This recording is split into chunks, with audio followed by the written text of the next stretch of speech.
a vibrant, outgoing young mother of three. She was so full of life. She had so many friends, and she was a very, happy person. Murdered in the safety of her own home. The victim had been stabbed multiple times in the chest area. It looked like somebody had tried to carve her heart right from her body. Investigators discover a history of troubled romances. He drank incessantly. It caused a lot of problems. He had repeatedly been trying to get more visitation with his son, and he was really upset about it. He was just furious that she was having a baby. However, as time progressed, the lead started drying up. Just when police think they might never catch the killer. The police were contacted by a young woman. And she said, "Hey, I've got this inkling in my stomach. Can you check out this person?" New evidence leads to a culprit no one saw coming. When I walked out of that house, I said to myself, my God, he did this. His rage, his obsession just consumed him. How could someone commit such a horrific, violent attack and continue to live among us for another 8 years?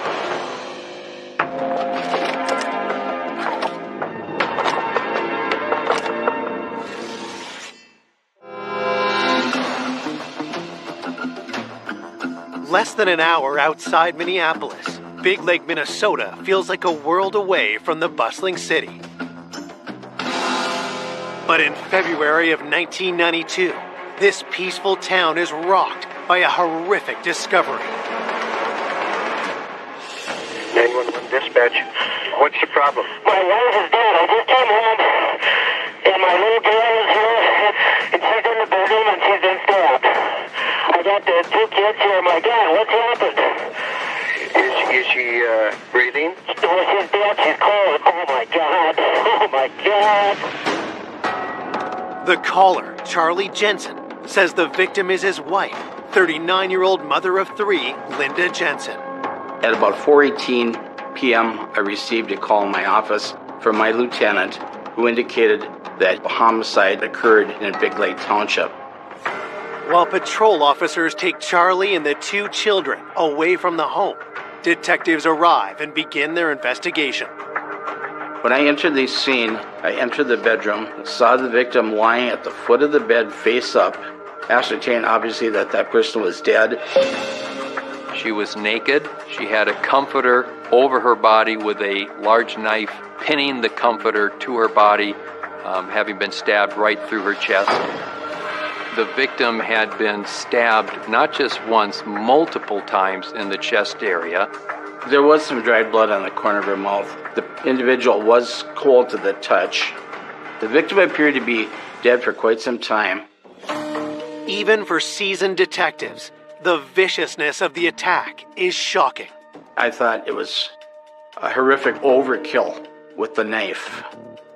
It looked like somebody had tried to carve her heart right from her body. My theory was the perpetrator was really angry with the individual, and that's why he had stabbed her in such a heinous way. The knife appeared to be like a kitchen steak knife. It was later ascertained that the knife itself had been taken from a butcher block in the kitchen of the residence. After finishing up with the body, investigators examine the rest of the home for clues. There was nothing that appeared to be out of place whatsoever. The house may have been a little on the messy side, but there was no signs of any of the drawers being opened, nothing being disturbed. I observed that there was no sign of a forced entry. It was really actually kind of a clean crime scene, other than the homicide itself. No fingerprints, no blood samples. As detectives continue searching for evidence, news of Linda's murder reaches her family. I got a phone call from Charlie, and he said, "We lost Linda. Linda's dead. She's been murdered." I was screaming. Just screamed and screamed and screamed because she was gone. And I didn't want to believe it. Born in a Minneapolis suburb in 1952, Linda had 3 siblings. Linda was my dark-haired sister. Beautiful, beautiful sister. She was so full of life. Linda was the person that you find climbing a tree. She loved to swim. She just would go, go, go. Linda's boundless energy continued into her adult years. Linda loved to go speed skating. She loved to run and loved to jog and, do everything to keep herself in shape. In 1971, Linda married her childhood sweetheart, Charlie. My folks would rent a cabinette every year, and it happened to be Charlie's parents' cabin resort. And that's how Linda and Charlie met. Then when they first got married, Charlie and Linda were so much in love. Their first child, Andrew, was born in 1973. She was, so excited, to have a little boy. She was so happy. But the fairy tale marriage didn't last. They were married for 7 years. When she filed for divorce, it came, out that they were getting divorced. It was because of his drinking. 4 years later, while in a new relationship, Linda gave birth to her second son, Joey. But then, in 1990, Linda and Charlie reunited. Linda still loved Charlie, and Charlie still loved Linda. They remarried on April 4th, 1991, which would have been their 20th wedding anniversary. She was so happy. She was so content. And then she had Lisa on June 12th of 91. As Linda, Charlie, and the 3 children settled down in Big Lake, their future looked bright. She just loved it in Big Lake. They had a few acreages. She was so together with her life. She had so many friends, and she was a very happy, happy person. Now, Linda's loved ones are left asking who took her life so viciously and why. They were very devastated about what occurred to her, and so we wanted to solve this case as quickly as possible. They no longer have a mother or a spouse, and it was a very, very tragic case indeed. Having established a clear picture of their victim, detectives turn their attention to Linda's husband, Charlie. Usually in an investigation, especially a homicide investigation, you usually look at the person closest to the victim. Charlie appeared very upset about the situation, but he was coherent and he was able to give us information. When investigators ask Charlie about the day of the murder, he tells them it was an ordinary day. He went to work that morning, while Linda stayed home with the baby. At about 9:45 in the morning, he called Linda and he received no answer. By noon, he called the third time and again received no answer. Charlie was a little upset because he thought she would be home, so he left work and he arrives at his residence at about 4:05. When Charlie walked in the door, he found 9-year-old Joey and 8-month-old Lisa alone in the house. Joey, who was now home from school, doing homework at a table, and then he saw that Lisa was still in the playpen, wearing the same clothing that she was when he left that morning, and he thought this was not right because there's no way that Linda would have left the baby in the same clothing all day long. So he went downstairs to the laundry room to look for her. He could not find her. He went back into the bedroom again and went further into the bedroom where he then observed Linda lying on the floor. He indicated to me that the comforter was higher up on her body, and he apparently pulled it down. He also indicated that he touched the knife, and so he said if his fingerprints would have appeared on the knife, that is his reason. That would be an immediate red flag. That would have caused investigators to focus right on Charlie. As an investigator, you say, well, my God, that's something we got to look at a little deeper. Investigators also knew their early relationship was a volatile relationship. They did find their way back to each other, but their relationship certainly was rocky. You always assume that perhaps the spouse is the person that perpetrated the crime, and he was right at the top of the list. Coming up, investigators get a promising lead She saw a man in a pickup truck pulling out of the driveway and uncover sinister motives. Would it be possible for him to hire someone to kill Linda? He became this person that she was afraid of. After a suspect is caught in a lie, He claimed he didn't know who she was. He was asked to give a DNA sample and he refused. the case takes a jaw-dropping turn. The family were outraged. You could feel the chill in the courtroom. No way in hell. No way could that happen.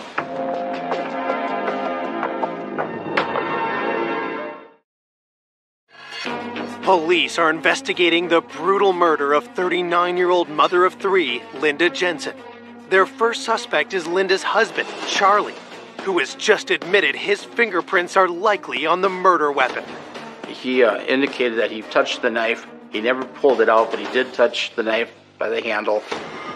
Is Charlie trying to cover his tracks? Searching for a possible motive, detectives ask why he and Linda divorced 14 years ago. Charlie indicated that they had a good relationship. The only reason the marriage broke up was simply because of his drinking. Before Linda and Charlie got married, the first marriage, Charlie got sent to Vietnam. What he went through in Vietnam always stayed with him, and he got into heavy drinking because of that. He drank incessantly. It caused a lot of problems in the marriage. So eventually, by 1978, Linda sought a divorce. When Linda and Charlie remarried in 1991, Charlie had stopped drinking, but other demons remained. Charlie had, really kind of given up his partying, and he became more of an adult. But yet, what he went through in Vietnam always stayed with him. Had Charlie's old issues returned, this time with fatal consequences? Investigators get to work checking Charlie's alibi. Charlie indicated that he left the residence at about 6:15 a.m. to go to work. And he proceeded back to his residence at about 4:05 p.m. We retraced his steps, and we talked to a fellow coworker who verified the time that Charlie had arrived at work and the time that he left, and no time during that day did he ever leave. Before detectives let Charlie go, they take a sample of his DNA. At that time, we could do a little bit of DNA testing, but it hadn't reached the point where it could identify a suspect positively. So the investigative team was collecting DNA samples and then preserving it. Charlie was also asked to do a polygraph test, which he did. He passed the polygraph test and was eliminated as a suspect. Everything he said was down to the wire. He could not have been the perpetrator in this crime based on the timeline. While investigators search for their next suspect, news of the murder leaves Big Lake residents fearful. This crime was a shock to the community. It was a smaller community, and they didn't have many homicides. To think that somebody is still out there walking the street and you don't know who, what would be worse? Your house is supposed to be your safety, and to know that she was murdered in her house, that somebody decided to play God and take her life. Who could do that? 24 hours into the investigation, detectives receive their first tip. The investigative team got a call from a rural mail carrier who had claimed that she had been by the Jensen house on the day of the homicide. The mail carrier arrived at the house at around 11:30 that morning, and she said at the time she saw a man in a pickup truck pulling out of the driveway, and she said she got a pretty good description of the man. The postal worker described the truck as an older truck. I believe it was tan, two-tone tan, and it was occupied by a Caucasian male, late 30s, early 40s, kind of a scruffy guy with a beard. We had a sketch artist that was involved in trying to recreate the picture of that person that the mail carrier supposedly saw. The sheriff's office did release that sketch to the media, and it was widely publicized. While investigators wait for witnesses to identify the driver of the truck, officers are sent door to door around Linda's home. At this point, he had no leads whatsoever, so that was the first place we started looking at was the neighborhood itself. And I've had cases in the past that were solved by people that observed something. On this canvas in particular, we were looking to see if any of the neighbors had seen anything or seen a truck or anything suspicious that morning. When detectives hear that Linda's neighbors, the Jones family, may have seen the pickup truck, they immediately knock on their door. Kent Jones was a scout leader. We had 4 children. We're hoping that he could name the person that the mail carrier observed leaving the Jensen residence. And at the time, he told us he was at home and his wife was present, and he didn't know Linda Jensen. Deborah Jones confirms that she has seen the pickup truck around the neighborhood. but neither she nor her husband can identify the man seen driving the vehicle. We went through the entire neighborhood asking the same people basically the same questions, but no one really knew the guy in the truck. So we were really disappointed. Detectives decide to turn their attention toward the other men from Linda's love life. After Linda and Charlie divorced in 1978, Linda became involved with an individual by the name of Robert Beard. Linda had a child with him, Joey, and they were together for about 4 years before they separated. Bob Beard really didn't see much of Joey and was really not a father figure, and, he never paid child support. He had given up custody, but Bob Beard had repeatedly been trying to get more visitation, and sometimes he wouldn't see the kid but once or twice a year, and he was really upset about it. When investigators speak to Linda's husband, Charlie, about Bob Beard, what he tells them is startling. Charlie indicated to investigators that Mr. Beard had actually contacted Linda at least twice, if not more, within a few weeks before she was murdered. Bob wanted to see Joey and perhaps even gain custody of him. Had Bob confronted Linda about custody and attacked her in a rage, the individual that perpetrated this crime was angry at her about something. Bob Beard was an absolute ideal suspect.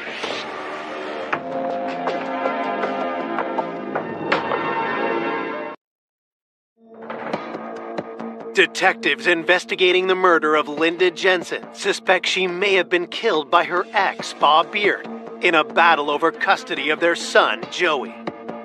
During the investigation, we learned that Linda had been with the guy, and he was kind of a bad actor. According to the family, Linda was concerned about Bob due to his anger issues and the fact that he was drinking and using drugs. Did Linda and Bob's dispute turn fatal? Detectives bring Bob in for an interview.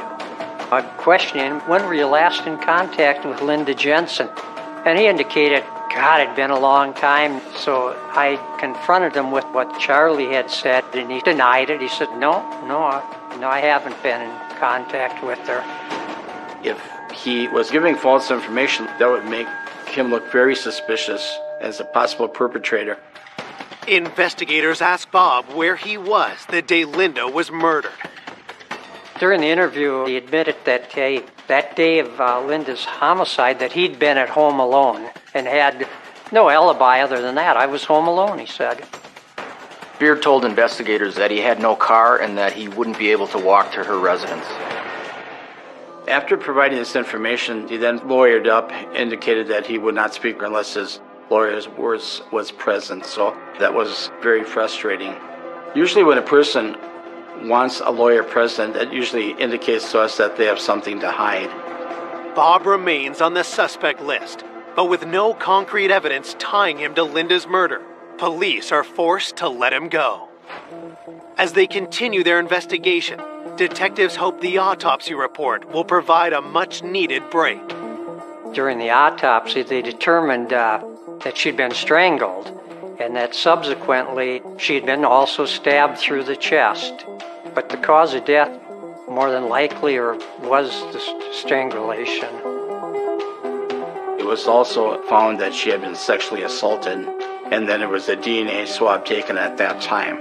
She was perhaps being strangled during the time that she was being sexually assaulted, and then she was probably stabbed post-mortem, in other words, after death. Medical examiners also determined Linda's time of death was between 8 a.m. and 10 a.m. Charlie left the home at 6:45 a.m. About an hour later, the 9-year-old son left the home at about 7:45. That left just Linda Jensen at home with her infant child. Those who knew her talked about the fact that she would have fought for her life, and so it probably was a very, very violent two-way encounter that probably lasted for a little while. Somebody committed this horrible sexual assault and a nasty homicide, and they're walking around and they got away with it. That's unacceptable. Convinced Linda was murdered by someone with a personal motive, investigators look at another one of Linda's romantic partners. According to Charlie, after Linda left Robert Beard, she met an individual by the name of John Sullivan. When I first met John Silliman, I didn't like him. He just kind of acted like he was God's gift to women, but that's who she, really cared about, and she did marry him in '86. After the wedding, John convinced Linda to move to California, but their newlywed bliss quickly faded. Linda had only been out in California for a short period of time when things were getting kind of rough. A few times when Linda had called, I could tell that she was sad when we would talk. He completely, changed and became this person that she, I think, was a little afraid of. And he wanted Linda to have a child. And Linda knew that she just could not do that. So she convinced him that he should adopt Joey, and that's how she got out of having to have a baby with him. Over the next few years, John's behavior became more troubling. There was one particular time where Mr. Silliman had hit Linda, and they had a major fight. Linda realized she had to get out of that relationship, and she left and came back to Minnesota. At this point in time, Charlie was sober, and Linda actually wanted to get back together with him again because, as they said, they always loved each other. When Linda left Mr. Silliman, Linda requested that Mr. Silliman provide child support for Joey. And this was a real bone of contention with him because he felt that she had talked him into adopting him. And then after he adopts Joey, she leaves him, and then he is stuck with the child support. A judge orders John to pay Linda $300 a month. But then, John receives even more shocking news. Linda got pregnant with Lisa, and when the divorce papers came to John, and it did have to state in the divorce papers that she was pregnant, but it wasn't his child. He was just furious that she was having a baby with Charlie, and she wouldn't have one with him. Did Linda's news push John over the edge? He'd made several phone calls, we were told, that weren't too pleasant with Linda. So he was a potential suspect. Could he have come back and committed this homicide?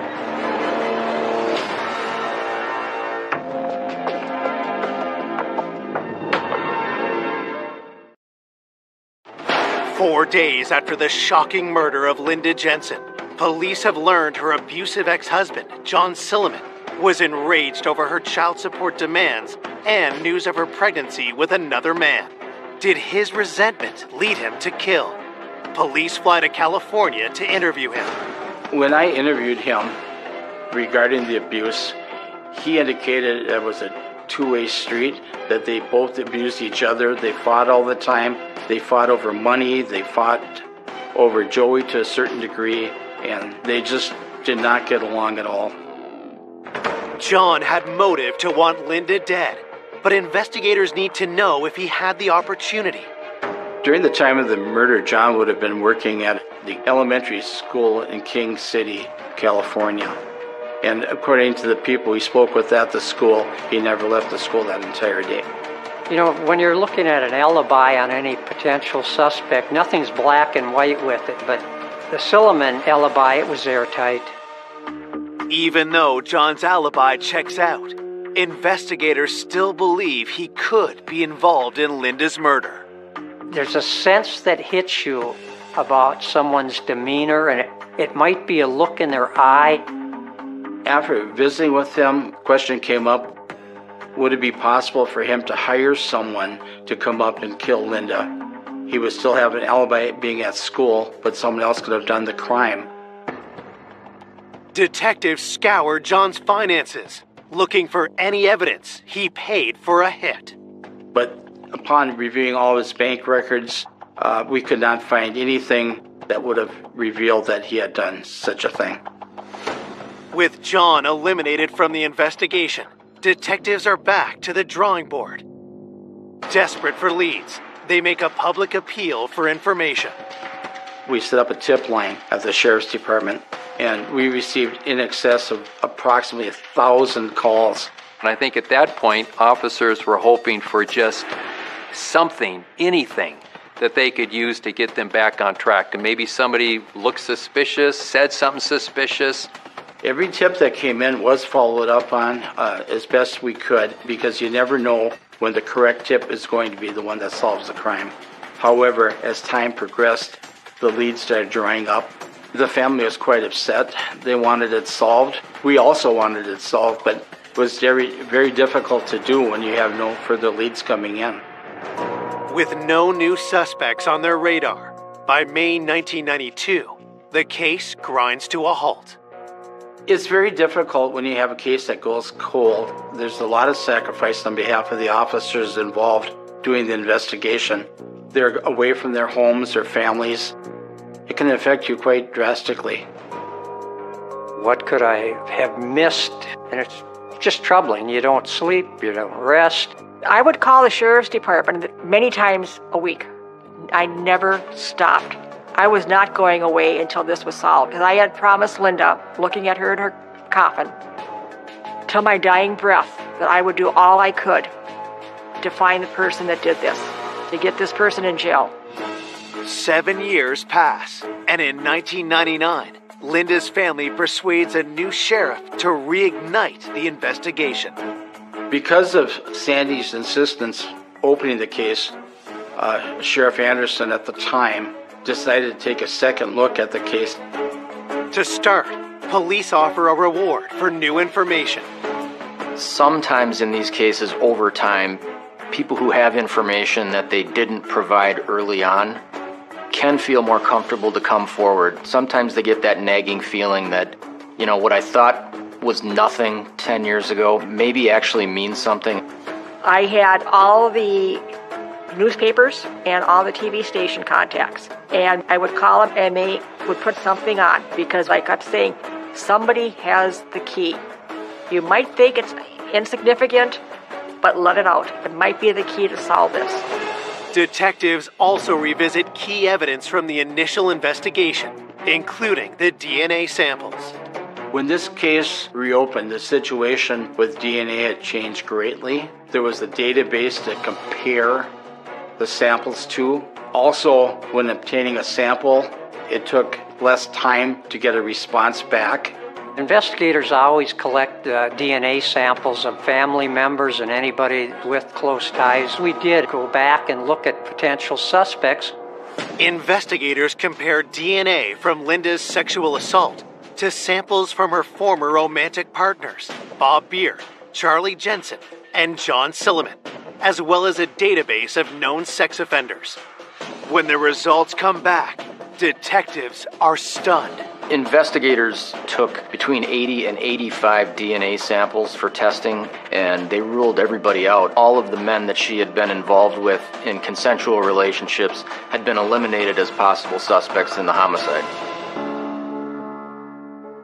Yeah, it just kind of dropped me right down. I've worked a lot of homicides, but we had nothing going except here we have this woman who's deceased, been a homicide and rape victim. It's like, who could have done this? I wanted justice for Linda. The case goes cold again for another year. But in 2000, police receive an unexpected tip from a woman named Angela Hennon that turns the investigation red hot. Angela called the sheriff's office and said, hey, I've got this inkling in my stomach and I've had it for years. Can you check out this person? That was the first lead the police had in over 8 years. She called in that little piece that we needed. We've been wanting for over 8 years. That broke the case wide open.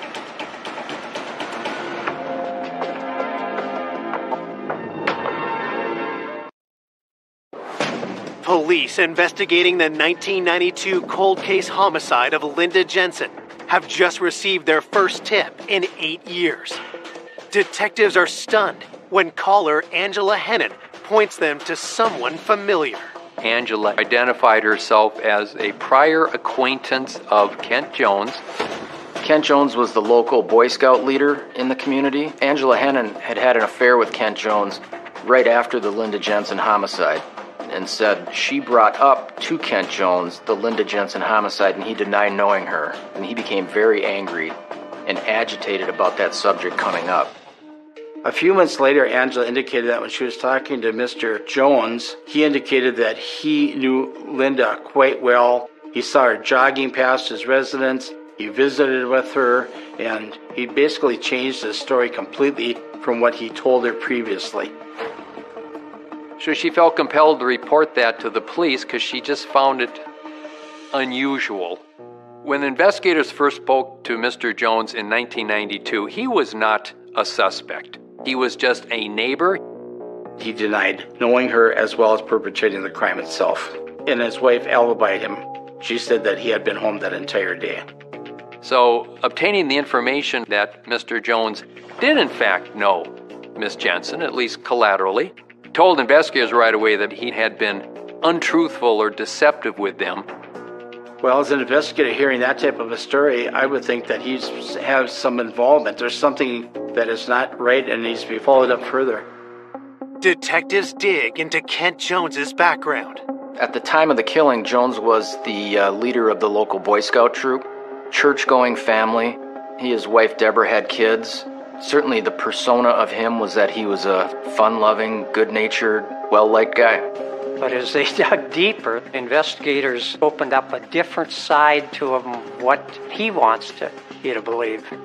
Mr. Jones had a lot of skeletons in his closet. Outwardly, he seemed like a family man, and inwardly, he had a very, very dark side to him. He had a criminal history.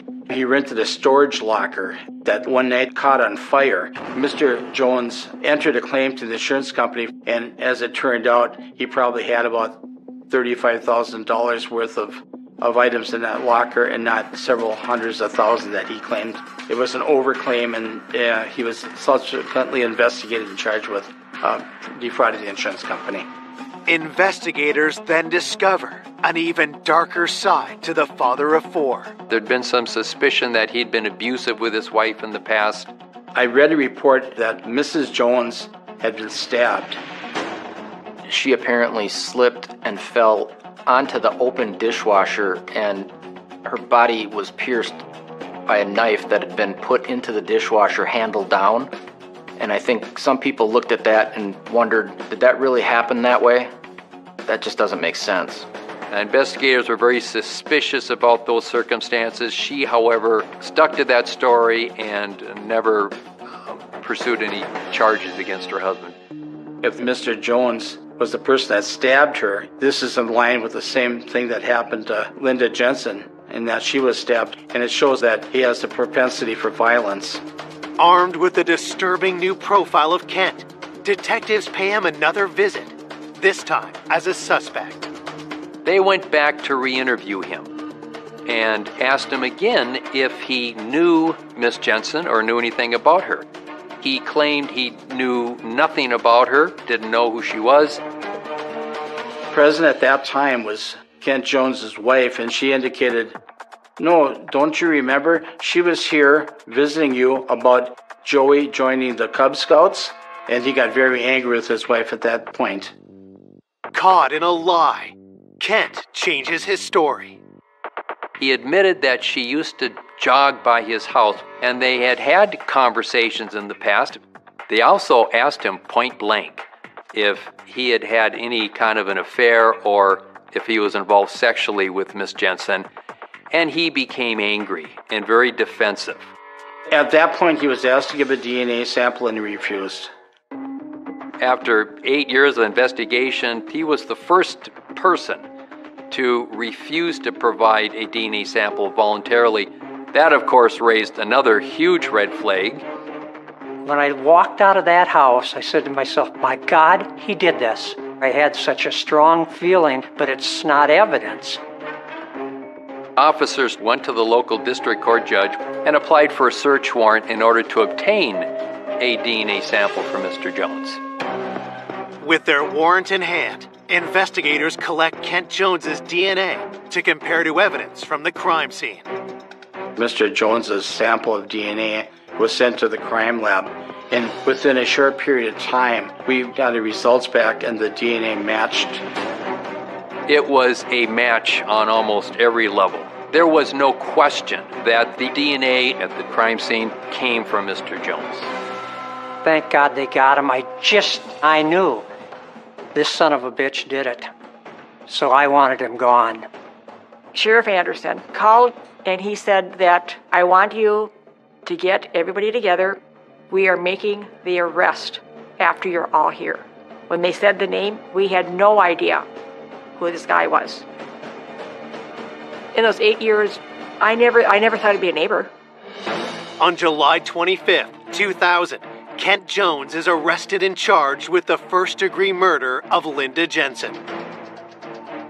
Despite the DNA match, Kent insists he's innocent. You're going through scenarios with him to determine what he reacts to or bites on. And if we can get that confession, and none of those scenarios worked with him. But the DNA was the connection that allowed the case to go to the grand jury to indict Mr. Jones for the murder. On May 31st, 2001, Kent Jones goes on trial. Mr. Jones was indicted on 3 different charges. It was first-degree murder, it was second-degree intentional murder, and count 3 was criminal sexual conduct in the first degree. How could someone who was involved in Boy Scouts, who was involved in his church, who seemingly was a good husband and good father, commit such a horrific, violent attack and continue to live among us for another 8 years? But people looked at the fact that there was a DNA match. They looked at the other evidence presented at the trial, and people thought, this guy really did it. But when Kent Jones takes the stand, his testimony takes everyone by surprise. There was a major development that caught literally everybody off guard. He got up on the stand, and he told everybody something that just shocked the entire courtroom.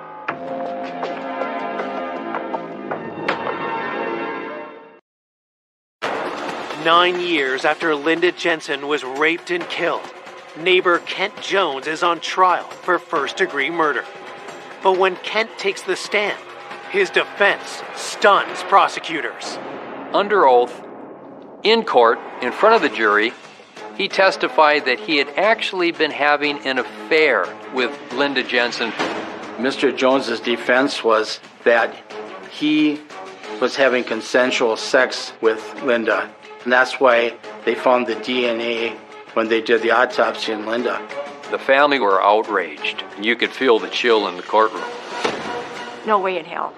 No way could that happen. He murdered my sister, and he's trying to murder her reputation. And how dare he? And I had to tell the family, I am sorry, but this is Mr. Jones' day in court. The jury can disbelieve it if they want. That's up to them. But there's no way legally I could prevent him from presenting his defense. Each time he changed his story from, I don't know her, to, oh yeah, I knew her because she jogged by my house, to, wait, we did meet once to talk about Boy Scouts, to, we had a consensual affair. It wasn't laughable, it was just sad.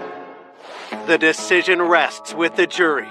On December 8th, 2001, they return their verdict. They find Kent Jones guilty on all 3 charges, and he is later sentenced to life in prison. I think after all of that, there was a great sense of relief from the family that, you know what, we don't believe this. Thank God the jury didn't believe it either, and this guy is actually going to get what we've been looking for now for years. After he was sentenced and he was taken out of the courtroom, the jurors came up and were giving us hugs. And you know, I'm thinking it's got to be over. But less than 3 years later, Linda's family is dealt a sickening blow. After Mr. Jones's conviction, he did file an appeal that went directly to the Minnesota Supreme Court. Mr. Jones and his attorneys wanted to present evidence of an alternative perpetrator, and the Supreme Court agreed with the defense, overturned the conviction, and resulted in us having to retry the case a second time. From the time he was arrested, it was like 5-6 years that we've been going through court hearings. How much more does a justice system want this family to go through? Once the Supreme Court's ruling came out, people started to question whether Jones was going to be released? Were they going to now have barriers at a second trial that might lead to a not guilty verdict? In November 2006, Kent Jones stands trial again. On the second trial, out of the blue, he decided he would name Charlie Jensen as the alternative suspect. He still claimed he was having an affair, but this time he testified that he had intercourse with Miss Jensen the morning of the murder. Kent Jones claims that when Charlie arrived home and discovered the affair, he murdered Linda. Everyone knew Mr. Jensen had an absolute ironclad alibi, confirmed and reconfirmed, and I thought Mr. Jensen was going to get up and start making a scene and yell or something, because I could see that look in his face. I could see it boiling up. And to his credit, he held his composure. His lies just kept going farther and farther and farther into left field. And my fear was that it was going to drag on through the court system over and over and over. The prosecution presents their theory of what really happened that day. I believe in his mind, Linda was his fantasy girl. He saw her running on occasion past his house. She had spoken with him about Joey joining the Cub Scouts. This was a crime of obsession. He knew she was home alone with just an infant. For whatever reason, decided to act on his impulse that had probably been building up for months and months. I believe Mr. Jones went over there to visit with her, talk to her, try to induce her into perhaps having sex with him. He probably got rejected, he got furious, and this was his moment, and he took it out on her. I think his rage, his obsession just consumed him. Forced sex on her, strangled her, and eventually killed her. After strangling Linda, Kent stabbed her several times, pinning the comforter to her chest. These are crimes that are committed by people that just lose control of any rational thought, and that's consistent with the horrible injuries that Linda suffered. For the second time in 4 years, a jury convicts Kent Jones of murdering Linda Jensen, and he's again sentenced to life in prison. I was really happy for the Jensen family in particular, especially having to go through a second trial like they did. I could finally take a deep breath and have this heavy iron coat that I didn't know I was carrying, have that fall off of me, that it's over, it's done. Though justice is served, Linda's loved ones have never gotten over her loss. He's not eligible for release until 2030, and I will be there. I will do anything I can to keep this man in jail forever. He should not be able to enjoy life, because he did not allow Linda to enjoy life. There's times that I still want to call her. I miss her every day. I don't have a sister on this earth. And I can still close my eyes and just hear that laugh of hers. That beautiful, carefree laugh, and just loving life. Linda loved life. A wealthy commodities trader with the world at his feet. My brother was a fun-loving guy. He had anything he wanted. He had a lot of money, the Cadillacs and the Rolex watches.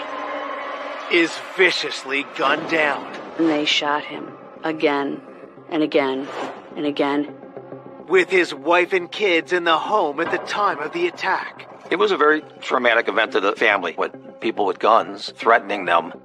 You can't dismiss the fact that it was a home invasion, but a lot of it didn't add up.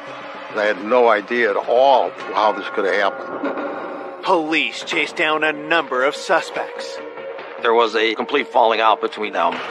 Someone could get killed over a debt that they didn't pay. A sudden disappearance leaves everyone on edge. There was a trader. He disappeared off the face of the earth. It was suspected there was foul play involved. One dead and one missing. Put a different spin on this type of investigation. Every lead brings investigators to a dead end. It's very frustrating to have a case that hits a brick wall. Until 30 years later, They were holding a very big secret inside. when the shocking truth is revealed. Couldn't believe it. Couldn't believe it. That's not even human. That's the devil.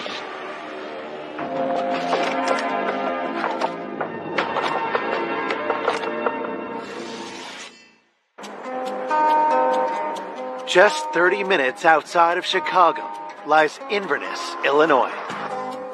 Inverness is one of the wealthiest suburbs of Chicago. It's a safe, beautiful neighborhood. Some would call it very rich, very large homes, and very few crimes are ever committed in that area. But on April 30th, 1979, at 3:20 p.m., police receive a distressing call from a 15-year-old girl named Becky Gamari. Her words were, "There's been a robbery. My dad's been shot. She was bleeding from the chest." The police responded immediately. As we entered through the front door, we were met by Becky Gamari. She was crying and pointing downstairs. I went downstairs and I saw a male who was leaning back in the sofa who appeared to have numerous gunshot wounds. There was a woman who was kneeling at the feet of the victim, crying almost in hysterics. The woman identifies herself as Jackie Gamari. She says the victim is her husband, Carl, and that she and her 3 youngest children, Bobby, Carly, and Nick, were in the home when the intruders stormed in. Those children must have been terrified and felt so helpless. It's horrifying. The families were taken out to the squad cars so that they were secure and away from everyone. Investigators set to work processing the crime scene, starting with the body. I went over to the victim. I didn't find a pulse. There was a number of bullet holes in his chest with the blood basically draining down to his pants. I noticed a 9mm gun, and there were a number of 9mm casings that were strewn about the victim's feet. There was also a small .380 caliber handgun. It appeared that a 9mm was placed to make some type of a statement. This could be a staged killing. The victim, his legs were crossed at his ankles. It didn't appear to be a natural position. I went and took an inventory of what the rest of the house looked like. The bedrooms, the dresser drawers had been opened. A number of items appeared to be tossed on the floor. I could see that there were jewelry boxes that still had jewelry in them, which raises questions as to why they actually came to that residence. Was this a legitimate robbery? Was this staged to cover something up? You can't dismiss the fact it was a home invasion, but a lot of it didn't add up. It did bring into question that they were there really to kill the victim. We took a number of fingerprint lifts from the kitchen, the dining room, and the bedroom area. One of the officers noticed there was no forced entry. Nobody kicked in the door or pried it. As police continue working the scene, Carl's family receives the tragic news. My sister called me and says, "You better get home. Carl was shot." So the whole neighborhood where the house was all cordoned off. We were told by the police he's in the house, he's dead, and they're investigating. So we were all like stunned. When this happened, it was just a huge, huge shock. We didn't know how to react. Disbelief and just can't be. Carl Gamari was born in Elmwood Park, Illinois in 1944. He was the third of 4 children. My brother Carl was a fun-loving guy. You know, he liked to go out and have fun, you know, go on dates with girls and go to parties and things like that. When Carl was in high school, he met the love of his life. When he started dating Jackie, he was like 18, and I think she was 17 at the time. He just knew that this was the one, and, you know, he wanted to get married, and he wanted to get married now. Still teenagers, Carl and Jackie started a family right away. Carl was excited to be a dad. They had 4 kids. Becky was the oldest, Bobby was the second oldest, Carly was the third daughter, and then Nick was the youngest. He was his son. By 1977, Carl had the perfect family and the perfect job, working in finance at the Chicago Board of Trade. Carl climbed up the ladder. He was energetic, and he loved it, and it fit his personality to a T. He had anything he wanted. He had a lot of money. He came to Cadillacs, Rolex watches, and things like that. He started living a high life. From the outside, Carl's life seemed picture perfect. But now, his violent death leaves his family shattered. He's been shot, and I was shocked. No one knew anything. What's going on? I had no idea at all how this could have happened. Investigators start by interviewing Carl's family, who were also witnesses to the crime. I took Jackie and the two girls out to the garage so I could get a general statement from them as to what occurred. Jackie was crying and very upset. Becky was crying. Bobby was crying.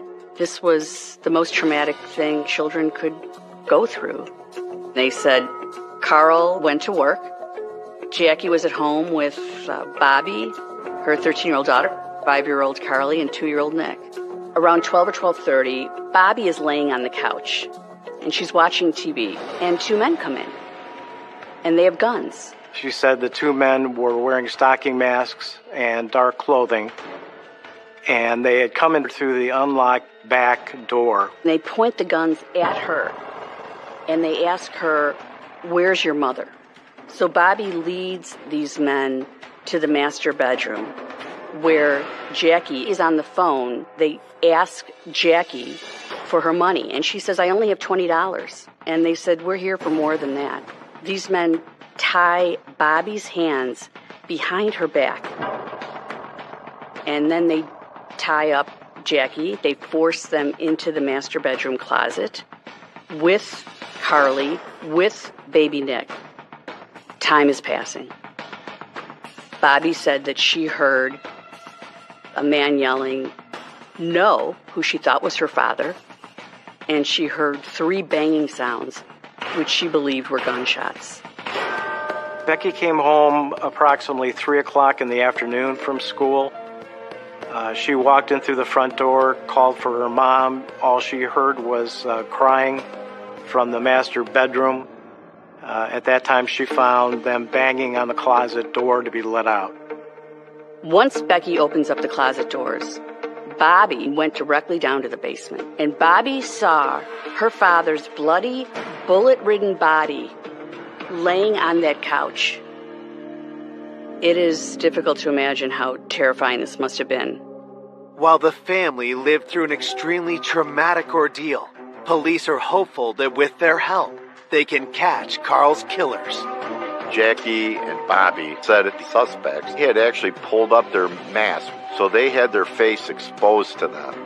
Jackie described the first suspect as a male white, mid to late 20s to 30s, tall, dark-haired, and also had a mustache. The second suspect was shorter than the first, slightly heavier, was a white male, but had a pale complexion and facial hair.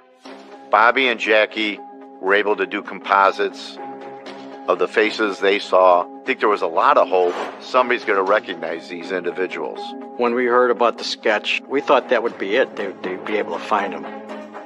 I was hoping to get the information out as quickly as possible with the suspect's description, so that if someone was possibly stopped or seen within the general area, a patrol vehicle could have stopped them.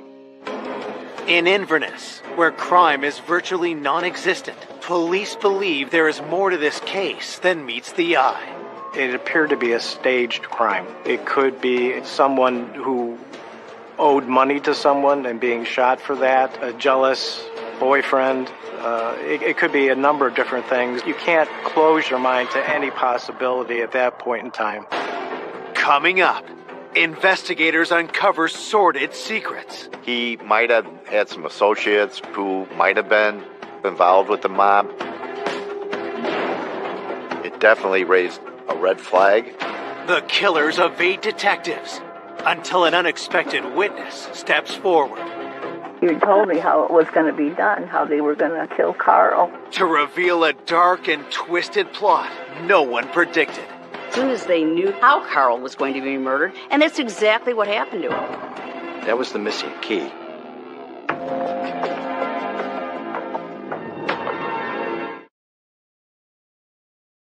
Police are investigating the murder of commodities trader and father of four, Carl Gamari.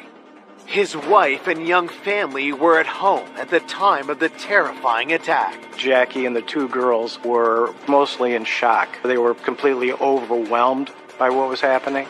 Jackie and Bobby saw the gunman.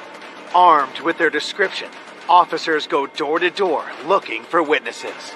One of the neighbors saw two men coming from the Gamaris through her yard, and she thought one of them was carrying like a jewel bag. After that neighbor pointed out where she saw the two men walking through her yard, the detectives went back and followed that path. They had found a cigarette butt that still had ash on it by her driveway. That cigarette butt was collected by the State Police Crime Lab, but in 1979 there was no DNA, so there really wasn't much of the evidence that could be collected off of that cigarette butt. More witnesses come forward to help police trace the suspect's movements. There was a woman who was in her car around the time that this incident took place. She stated that she saw a beater-type gray car parked on the side of the street. When she returned approximately 3 o'clock or so, she said that she saw the vehicle oncoming towards her. She said that the driver was a white male. The second passenger in the front was a white male, but he was trying to slump down in the seat. In her words, she thought he was trying to hide himself. The neighbor who saw that vehicle coming towards her with the two men was also able to do a composite. It's similar to the one Jackie and Bobby gave police. Composites are very, very useful. You can put them in the newspaper, you can get them on the news, you can get them out there for people, other agencies, to see if anybody could identify them as possible suspects. So after the canvass was conducted, they then did a sweep of the area between the victim's house and where this car was observed to see if they could find any evidence. They also discovered tire impressions and some footwear impressions that were in the mud there where the car had been parked. Back at the crime scene, investigators get an unexpected visitor. I noticed someone approached me and he pulled out his credentials as being a Chicago police officer and told his name was Sam Greco. Sam said that he was a family friend. The girls knew Sam. They felt comfortable around him. He said that he had been called by the daughter, that something had happened, so he was coming out to see what assistance he could lend. On the day of the murder, Becky made 2 phone calls. She did call 911. Her next call was to Sam to tell him what had taken place. Sam originally arrived up the scene about an hour after the initial call. He had advised him that he had been on the phone with Jackie. This was about 12:30 in the afternoon, and that during their conversation, she said somebody was there, and he heard some voices in the background, and then the call was disconnected. So he had offered to give them his phone record so they could try to establish a timeline of when that occurred. Based on the time of the phone call, police believe the gunman arrived at 12:30 p.m. and left by 3 that afternoon. They spent over 2 hours in the home, a detail that puzzles the investigators. They spent so much time in the house, which is not normal. Home invaders usually come in, take care of business, and leave. They don't sit around. Second, the amount of items that were left behind didn't indicate that this was a straight-up home invasion.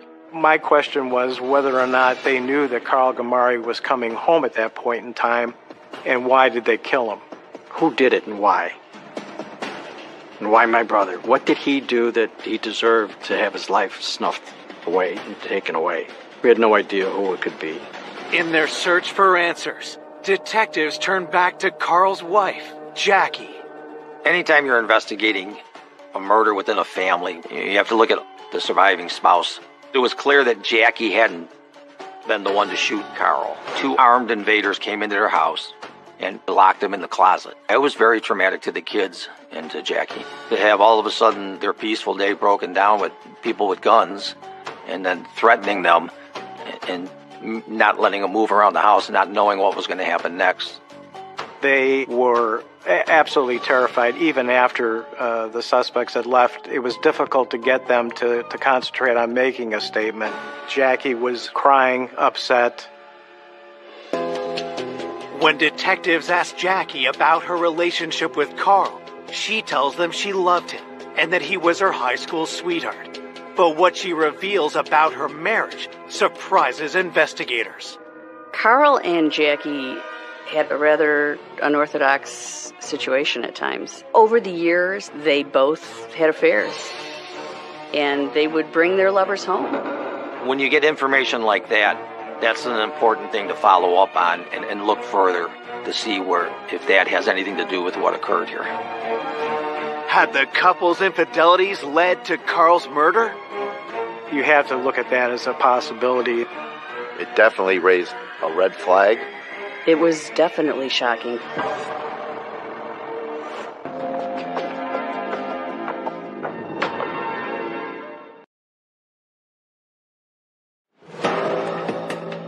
Detectives investigating the cold-blooded murder of Carl Gamari have learned he and his wife, Jackie, had both been unfaithful. That's a big red flag and needs to be looked at very thoroughly. Jackie tells police they had recently agreed to work on their marriage. They seemed to be getting better as you got into 1979. They were trying to work it out. They went on a romantic vacation. They were making a plan to do another big trip to Africa. They were buying a new house, and they would tell friends that, yeah, things are getting back together for us. We're going to make an effort to make this work, especially because of the kids. A year before the murder, the couple had even decided to renew their vows. We as a family thought, wow, this is nice. This is really nice to see, that they wanted to get together and they have us there witness the renewing of their vows. They were like two lovebirds. He was gleaming from ear to ear, and so was Jackie, and they seemed like a wonderful couple. While Jackie was also a victim in this crime, detectives still need to know if she'd have anything to gain financially from Carl's death. It was learned that there was only about a $30,000 life insurance policy. Carl had never signed a will, which ties it up in court, and it could be 7 years before you see any of the financial gain from this. And so this kind of cleared Jackie of being in the spotlight of the investigation. Investigators consider whether Carl and Jackie's renewed marriage could have driven one of their former lovers to murder. When they ask Jackie who she had an affair with, her answer is surprising. Jackie and Sam Greco had an affair.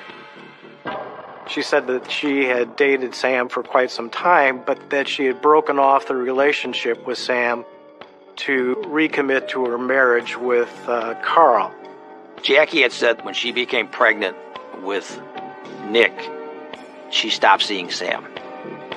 Detectives need to know, was Sam a jealous ex? Could he have killed Carl to have Jackie to himself? Sam was interviewed once on the phone and then again in person. He had met Jackie at a wedding, and he was doing some private investigative work, and Jackie had hired him to follow Carl to see if he was having an affair. There was an indication from Sam's investigation that Carl was having an affair. And that ultimately led to them initiating a relationship. Sam also told the investigators that he and Jackie had been lovers, but they were now just friends. Sam denied any involvement with this case. They took his phone records, fingerprinted them, and they interviewed individuals associated with Sam. He was considered a hero within the Chicago Police Department. The police back then still investigated him as much as they could. The investigators ruled him out as not being involved in this. With Sam eliminated from the investigation, detectives next look at the woman with whom Carl had been having an affair. Gail Kayak was someone whom Carl had actually hired and worked with. When Gail was interviewed, her description was it was kind of two adults having some fun together. It was nothing serious. She knew it was going nowhere. She knew Carl was married. Gail tells investigators she and Carl broke things off about a year ago, and that there wasn't any animosity between them. She ended up, after the relationship was over between her and Carl, had a boyfriend, got pregnant.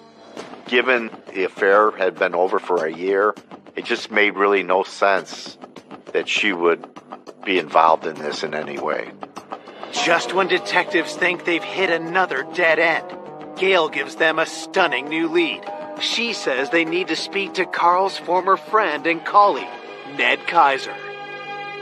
Ned Kaiser was one of the closer people to Carl at the Board of Trade. They had worked together there for a while. They socialized. Gail claims Ned not only knew about her affair with Carl, but told Jackie about it. Carl and Ned were friends. Carl would use his apartment to be with his girlfriend. Ned ultimately got upset with Carl, told Jackie that Carl was using his place to be with his girlfriend. Once Carl found out that Ned was the one who told Jackie about Gail, that soured the relationship. Gail also tells police Ned had a dark reputation. She had rumored that he had ties to organized crime. Whenever you're dealing with people with money and investment and all, there's always a possibility that someone could get killed over a debt that they didn't pay. Had Carl and Ned fallen out over money? Had Ned put out a hit on his former friend? You always look at the big picture. Business dealings with Ned, him betraying Carl to Jackie about using his place. Ned having some possible mob connections. I think you got to look at everything. You have to see what's there. Where does that lead you? Is this a person who has a reason to kill Carl?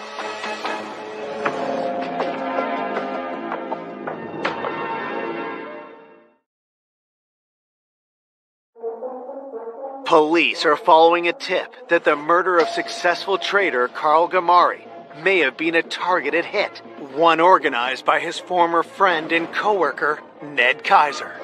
Ned Kaiser might have been, quote-unquote, involved with the mob.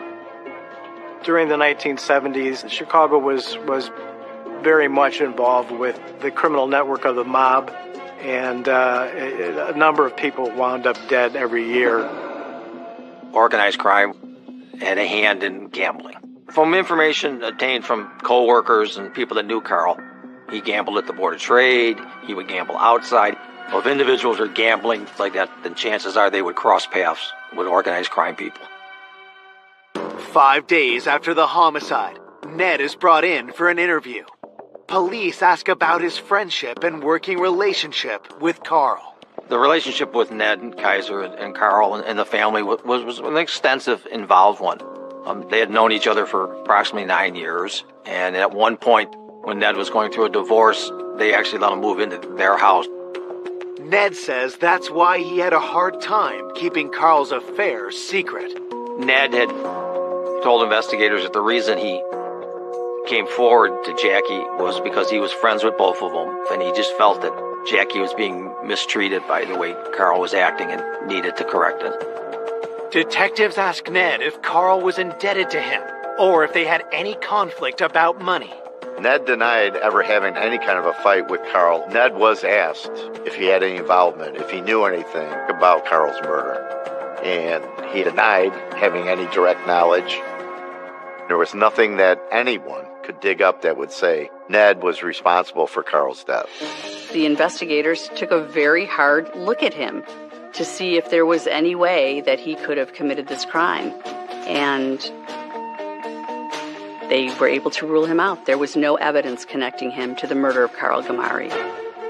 Investigators are forced to let Ned go. The police talked to everyone that they possibly could. If they talked to one person and that person mentioned other people, they went and talked to those people as well. And then it gets to a point where there's just no other leads to pursue at that time. So the police are essentially waiting for new information.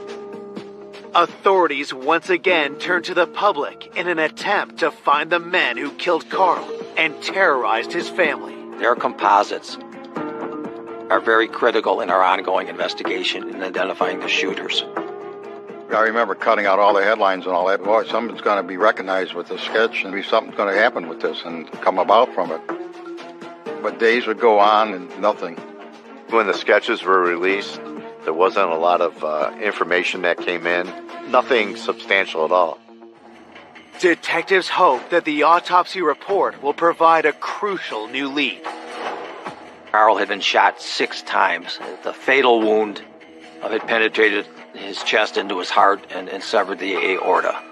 When you have multiple shots like that from 2 different guns, it's apparent that their intent was to kill him. And they shot him again and again and again and again, a total of 6 times.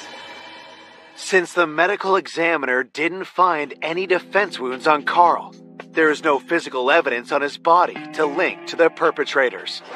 Frustration grows when detectives get the report on the fingerprints found at the crime scene. There were no known matches of any of those latent fingerprints. They had no real suspects. Didn't seem like anybody was going to be arrested for this.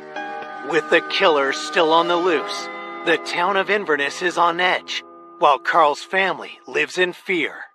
A couple of days after the original murder, someone had put a threatening note in the mailbox. Jackie then went to the police and said she was being threatened, and that was her concern for her safety. When I found that out, I was very disturbed. I was concerned about Jackie and the kids. Somebody wanted my brother killed. 2 weeks after the murder, police make a disturbing discovery. It came to the attention of the initial investigators that there was a trader, worked at the Chicago Board of Trade, had just disappeared. It was suspected there was foul play involved. Detectives learn his name is Artie Jones, and he's one of Carl's business associates. Art Jones knew Carl. There may have been some money involved between the two of them. No one knew what happened to him. He left for work, drove into the city, and was never heard from again. Could the 2 cases be connected? Now put a new light, a new focus with 2 traders in close proximity, 1 dead and 1 missing. Put a different spin on this type of investigation. At that point in time when we heard the news and it was all over the papers, that we thought, wow, now that we know there's something going on at the Board of Trade. When you had Carl, who was killed and being part of Board of Trade, and then you have Artie, who disappears after going to work at the Board of Trade, those don't happen often. And when Artie Jones happened, that was very concerning. It was, we wanted to find out, okay, who's after Artie and who's after Carl, if there was somebody, in fact, after both of them.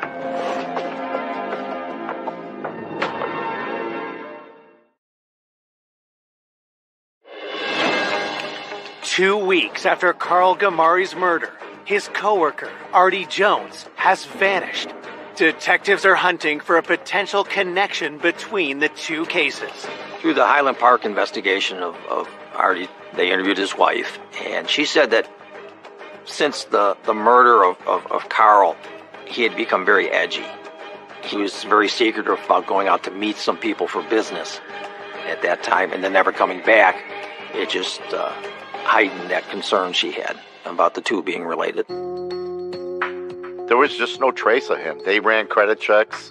They did phone records. They had absolutely nothing of where this individual may have gone or why he disappeared. They located his vehicle near O'Hare Airport.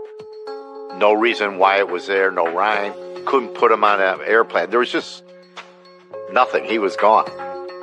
That investigation was rather lengthy, and they never did locate him. And eventually, his wife had him declared dead. It's very frustrating to have a case that hits a brick wall. Carl's family continues to push for answers. I was persistent. I would call. I wanted to hear from the horse's mouth, from the detectives. What's going on? What's the next step? What are you looking at? Months and months and months turned into a year turned into 2 years. Then you kind of like lost faith a little bit. Carl's loved ones try to cope with the terrible realization that his killers may never be found. The investigation wasn't turning up anything. They broadcasted and showed those pictures of the two men for a long time. No one knew anything. The case is considered a cold case. 30 years later, the case is reopened. Detectives Mike Kirby and Bill Stutzman took over that investigation, gave it new life. These were people who had investigated, hundreds of violent crimes in their careers. I had spent 9.5 years on a homicide task force. So this was my first actual cold case. We were told to look at this case from 30 years ago. Right away, you're like, 30 years? Who's even going to be alive from back then that we could talk to? But when we sat down and we compiled our plan of action, people we wanted to talk to, we became extremely excited about the possibility of this being solved. As the new detectives start digging into the cold case, they are confronted with a daunting problem. Barrington Police Department had 2 floods in their basement where their evidence was kept. These floods basically contaminated any of the evidence, ruling it unusable. Any DNA we might have was gone. That's a major blow in an investigation. Most cold cases nowadays are solved through forensic evidence. We had none of that. Then, in 2011, a stunning turn of events reignites the investigation. We get a phone call. It was shocking to us. Artie Jones had been located, living under an assumed name in Las Vegas, part of a fraud investigation by the federal government, and located him. We were extremely shocked that he was alive. Investigators fly to Nevada to interview Artie Jones about Carl's murder. Well, the first thing we wanted to know was what relationship did Artie Jones have at all with Carl? Did they have any kind of business transaction? He claimed he didn't even know him. So then we focused on why did he disappear then. When we talked to Mr. Jones, he said that he was having financial problems. He didn't like his job. He didn't like his life. He was unhappy with his marriage. So he just faked his disappearance. And that became very clear that he had staged all this by planting the car by the airport. The two had no connection. The Camarillo murder and his disappearance were not related. With the Artie Jones mystery solved, detectives are again left with no leads. What we decided to do was to work this like it was a fresh case. And just start from the beginning with no preconceived notions, no thoughts on where we were going to go with it. Bill Stutzman and Mike Kirby re-interviewed everyone who had been interviewed that they could find back in 1979 and 80. And one of the people they interviewed was Jackie's sister, Tootsie. When police interviewed Tootsie the night of Carl's murder, she told them on the morning of April 30th, Jackie called Tootsie and told her to come over that day. And if Tootsie had come that day, I don't know if she would have been another victim. Detectives bring Jackie's sister, Tootsie, in for an interview. As they question her, she makes a jaw-dropping revelation. She said, I've been ridden with guilt throughout the years. I've seen what it did to the kids, what it did to his family. I can only be truthful about this. I can only tell you what was told to me. Tootsie was having ulcers after the murder of Carl. She was holding a very big secret inside. It troubled her to keep this secret for so long. She just realized, I believe, that it was the right thing to do, and that's what she always wanted to do. And she proceeded to tell us about 2 months prior to the murder that Jackie had said, I don't love Carl anymore. I don't want to be with him. This is the time when Jackie and Carl were getting back together. Jackie had supposedly stopped the affair with Sam Greco. Based on what we learned, that was not the truth. Her affair still continued. It was very shocking. It gives you a different light view of Jackie, yes, as a person and the type of individual she is. What Tootsie says next leaves investigators stunned. Jackie had told her of a plan that she had with Sam. Jackie said to Tootsie, "We've found a way to get rid of Carl. We're going to make it look like a home invasion. Some men are going to come in, they're going to tie me up, and they're going to wait for Carl to come home and kill him." Tootsie couldn't believe what her sister was saying to her, and they just kind of ended the conversation with Tootsie saying, "Jackie, you don't have to do that. Divorce him. Just divorce him." And Jackie would reply, "If I divorce him, then I don't get all the money." Jackie had told her how Carl was going to be murdered, and that's exactly what happened to him. It seemed almost mind-blowing to think that Jackie could be involved in such a crime as to expose her daughters and her infant to their father getting killed in the home. Investigators tell Tootsie they'll need more than just her word to lay charges. They decided to ask her if she would be willing to record conversations with her sister Jackie. At first, Tootsie said no, she didn't want to do it. She didn't want to hurt Jackie. We had emphasized with her that, no, we're not saying Jackie physically killed Carl, but she was part of a plan in which Carl was killed. And we had said, we're asking you to put an open-ended statement to her and see how she responds. She agreed to do it. That was the missing key to make this case go forward.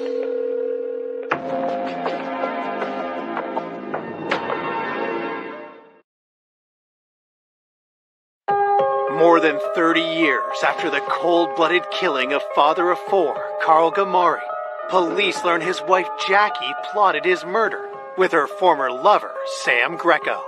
But investigators need hard evidence to arrest her. They convince Jackie's sister, Tootsie, to record a conversation. Hi, Jackie. How you doing? I'm not doing good, honey. The police have been here about Carl, and they've been asking me a lot of questions. They're saying I might have to go in front of the grand jury. I don't know if you remember what you told me. I do. Are you going to do that, though, to me? I'm sorry, but I'm going to have to. Oh, my God. You just tell him that I wish he was dead. Don't tell him I said that, please. They already know, Jackie. You told me how it was going to be done, how they were going to break in and tie you up and put you in the closet and then kill Carl. You got to help me, Tootsie. I can't go to jail. You got to help me. I can't lie. I can't lie. Did you just tell them you're all confused and don't remember? But they know I remember. They know I do. Those recorded conversations are devastating. Jackie saying, "Can you lie for me? Can't you say you forget?" There was truth to what Tootsie was saying. And that's why Jackie wanted to lie for her. That was very damaging evidence. Those recordings were all that were needed to have an arrest warrant issued. Police bring Jackie down to the station. We did not tell her she was under arrest, but she was not going anywhere. We had the arrest warrant. During the course of the interview, not only did we tell her, we talked to Tootsie, who told us about their conversation. We played portions for Jackie. And I don't do that stuff. That's enough to put me away. What am I supposed to say when they ask me why I said that to you? What am I supposed to say? That I can't answer. I don't know. Maybe you didn't mean to tell me, but you did. What should I do? I don't know. I don't know. You're my sister, but you're a witness against me. Your testimony is enough to put me away. I'm going to go to jail. Confronted by her own words, Jackie tries to put the blame on her former lover, Sam. Because she wanted to be able to say, yes, okay, early on, I said, let's do this. But then I backed out. I didn't want to have anything to do with it. So therefore, I'm not guilty of Carl's murder. There are so many things Jackie did that tells you what kind of a person she is. She wanted to be with Sam. She didn't want to be with Carl. After the murder, Sam and Jackie married a few months later. Several years later, Sam and Jackie were divorced. We continued a full-force investigation into Sam Greco's involvement, as also pursuing the two shooters. And before we could gain enough evidence to charge him, he passed away from his medical conditions. On March 27th, 2013, Jackie alone is charged with the first-degree murder of her husband, Carl Gamari. Jackie was the true monster.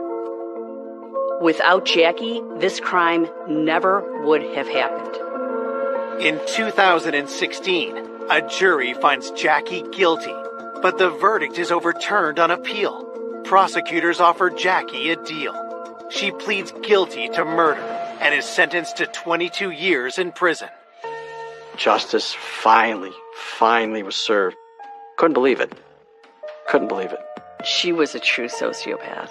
And not just for taking Carl's life, but because of what she did to her children.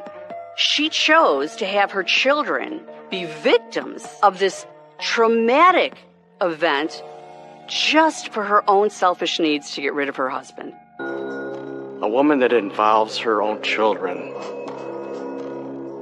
in a scheme, in a plan, in a plot to have their father murdered, her husband murdered. I don't know, if you ask me, that's not even human. That's the devil.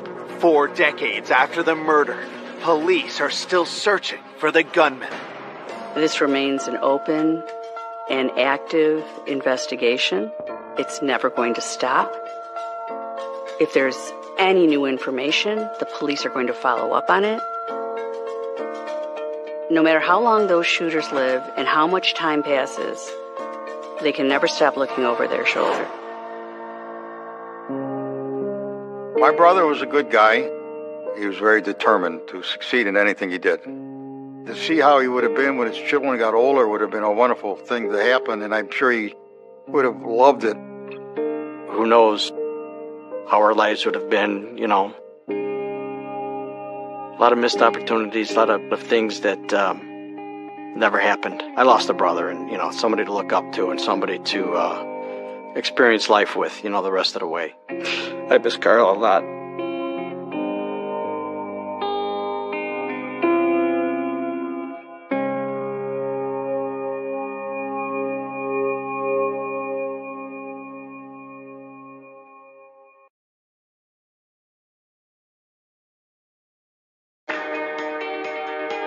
A college student with a bright future. He was a journalism and history major who planned to go to law school. He had a huge social group. He was very well liked. Is found murdered in the middle of town. The wound was so deep, the blade of the knife nicked the spine. Sending police hunting for an elusive killer. This case was a true mystery, a true whodunit. He was depicted as a promiscuous young man who could have been killed by anybody. And when they catch him, it leaves everyone blindsided. They did not want to believe this was true. And that was pretty surprising. When we figured out who did it, I refused to believe it.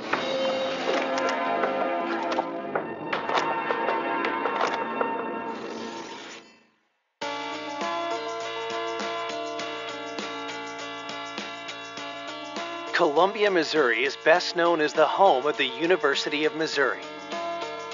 I think many people would consider us a college town. This is a city, small city with 30,000 students, coming in. For the Columbia Police Department, a neighborhood of rowdy kids is usually as bad as it gets. Mainly a lot of college-related crimes, such as the parties and alcohol offenses. Homicides in general were unheard of. That all changes one afternoon in June 2004.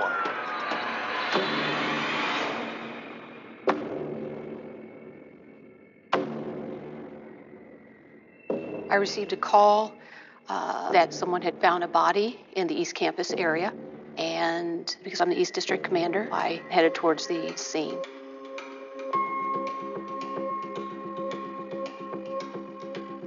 Schwartz arrives to find a team of officers already securing the area. The body was in between two apartments, lying face up. And he only had boxer shorts on. His throat had been slit, most probably with a knife. It was a very large and gaping wound. It was very deep. There's a few other abrasions on the upper body. So it was a very violent action, just a very violent crime. I was a student in college, and seeing this in a place I knew really well was tough. The forensics team processes the scene while police search the area carefully, but they can't locate a murder weapon or ID on the body.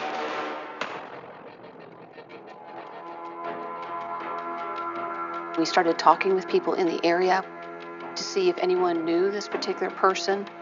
This was a part of town where everybody really knows everybody else. Everybody knows everybody else's business. One onlooker thinks they recognize the dead young man. The body was identified as Jesse Valencia. He was a young man attending the University of Missouri, and we found out that he lived in the neighborhood, block and a half from where we found his body.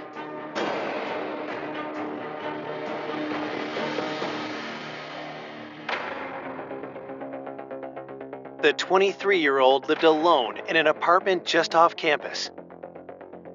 Police need to know if that's where the crime got its start. We opened it up and started to look for any initial type evidence, trying to figure out who could have done this and for what reason. The forensic team does a thorough sweep of the apartment, bagging Jesse's cell phone, cigarettes, and other items, while police canvass neighbors to see if they noticed anything suspicious the night before.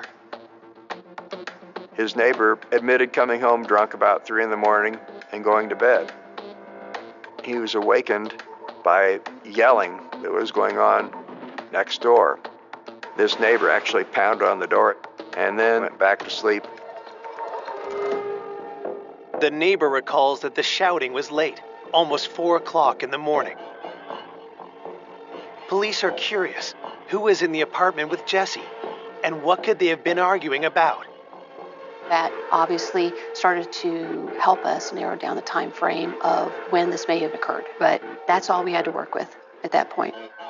There were no real clues as to who had murdered this young man.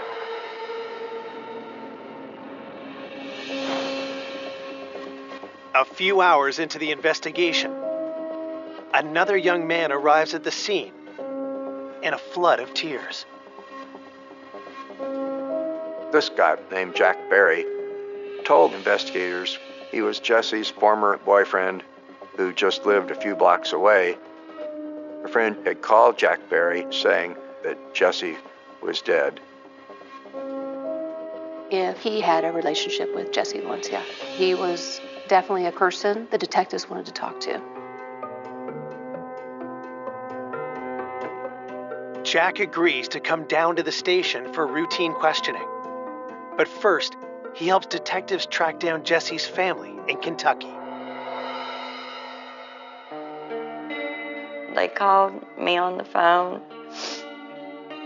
and a detective told me that Jesse had been killed, and I pretty much just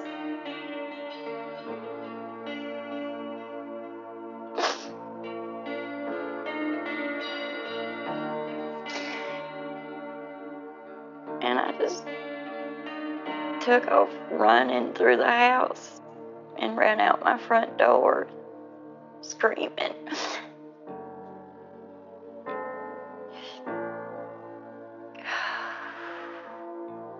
Just too much.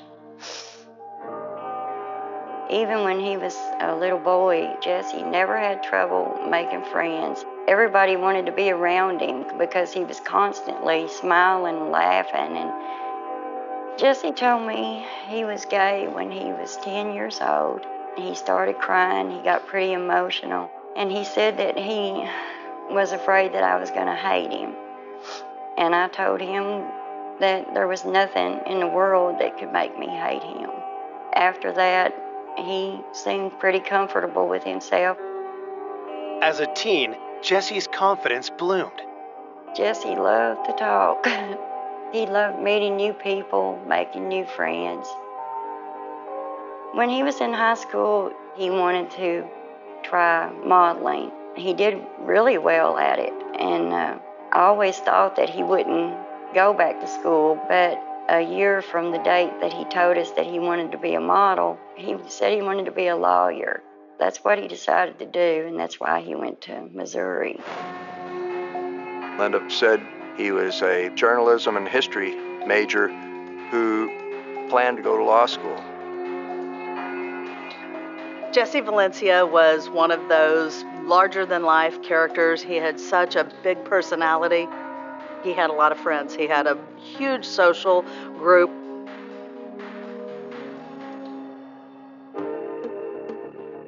Now, detectives need to find out who cut Jesse's life short in such a horrific way. They start by asking Jack Barry about his relationship with Jesse.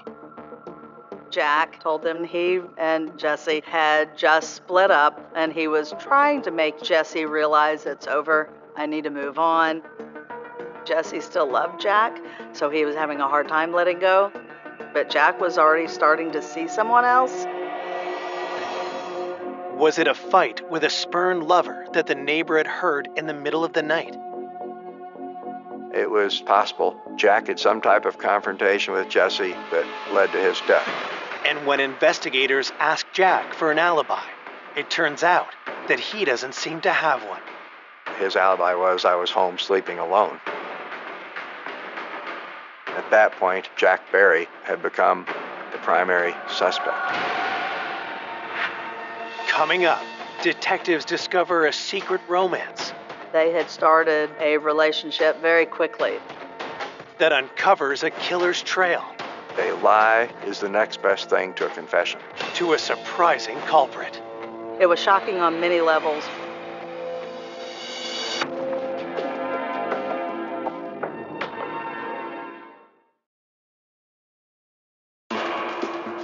Detectives in Columbia, Missouri are questioning a man who had recently split up with murdered college student Jesse Valencia. Jack Barry wanted to end the relationship. He wasn't happy with the relationship any longer.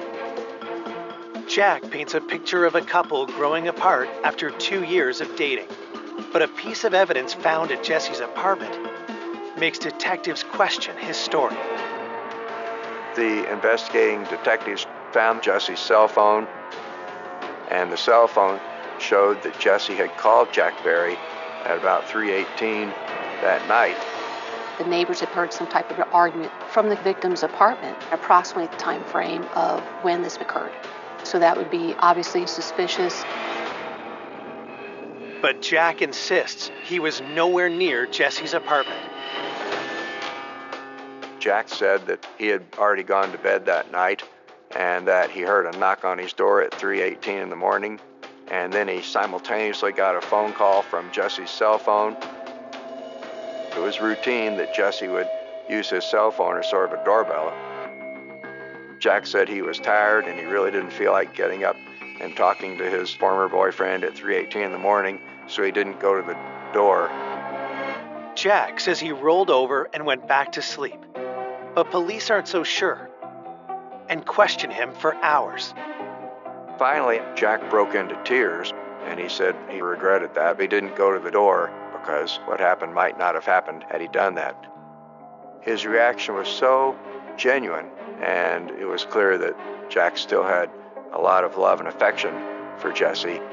And it's becoming clear to detectives that Jack didn't kill Jesse, but they press him to see if he might know who did. Jack said that he had no clue as to what would have happened to him and why anyone would have killed him. 23-year-old Jesse Valencia, the MU student. Police found Valencia's body on East Campus, throat slashed. As the story of the murder hits the 11 o'clock news, it sends shockwaves through the city. I would say this was probably one of the most gruesome killings in Columbia. We don't have very many murders here. The murder of a gay young man just a week before the city's first Pride Fest horrifies the progressive college community. For anyone who thinks that they can get away with something like this so heinous is just unthinkable. We know from past homicides that a majority of them are with people that they know. Anyone who had had contact with him, whether in a sexual relationship or a social relationship, the detectives wanted to talk to.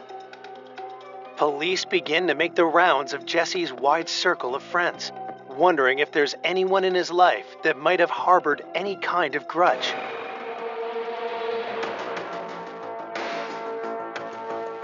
One name they hear over and over is Zev Feintuck, a student that Jesse had met 2 weeks earlier at a political rally. Jesse's friends had said, oh, maybe it was this guy because he didn't seem quite normal. There was something that made him a little bit different from other people. Several of Jesse's friends, they said that Zev wasn't comfortable in his own skin and that he had a lot of issues with being himself. There was some contention whether Zev and Jesse were having a romantic relationship. They were spending a lot of time together.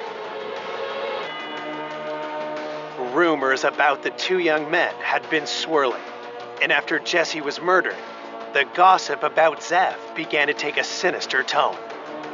Somebody saw someone matching his description, looking disheveled and crying, walking down the street the morning of the murder, and a car he was known to drive was seen in that area. That's when the detectives started looking towards him and started talking with him and seeing what he had to say. Detectives call Zev down to the station, but he denies that the rumors about him and Jesse are true. Zev said they'd never had a sexual relationship, but they were friends. Then Zev would come over and he'd hang out with him. Police questioned Zev about where he was between 3 and 5 a.m. His alibi was, I was home sleeping. He was a young man who still lived with his parents. They subject Zev to a voice stress analysis test to see if he is telling the truth. It showed untruthful, so deceitful. That did seem to be some evidence of guilt. Detectives quickly follow up with a visit to his parents, but they confirm that their son was home all night. Zev's parents had said that when Zev would leave, he would always go through the garage door to get to the car, and so it made a big racket. They would have awakened his parents, and they said there's no way that he would have left that night. It seemed like he did have an alibi. With Zev Feintuck discounted as a suspect, detectives continue to piece together the last hours of Jesse Valencia's life.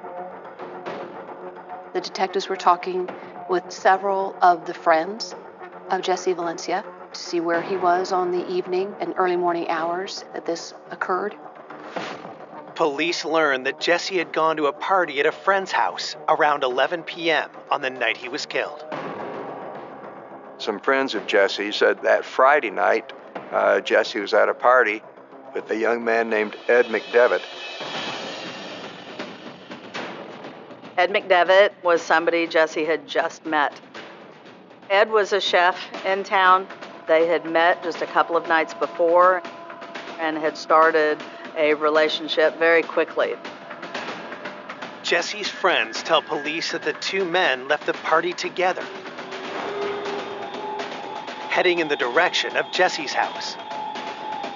And that was around 3 o'clock in the morning on the last night of Jesse's life. It appears as though Ed McDevitt might have been the last person to see Jesse alive. And it was possible Ed McDevitt went home with Jesse and then killed him.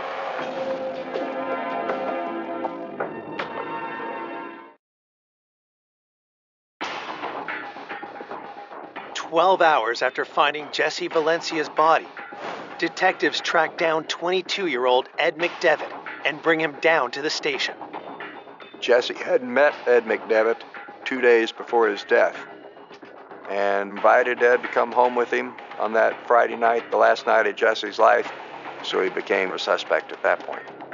But Ed claims that he and Jesse went their separate ways soon after they left the party. And he was talking with Jesse on the phone at the time he was walking home on the last night of Jesse's life. Ed says that his roommate was up when he arrived home and invites detectives over to talk to him themselves. There's nothing found when they searched his home, and everything Ed McDevitt told the officers they could verify by looking at his cell phone records, by talking to his roommate, and at that point, investigators let him go.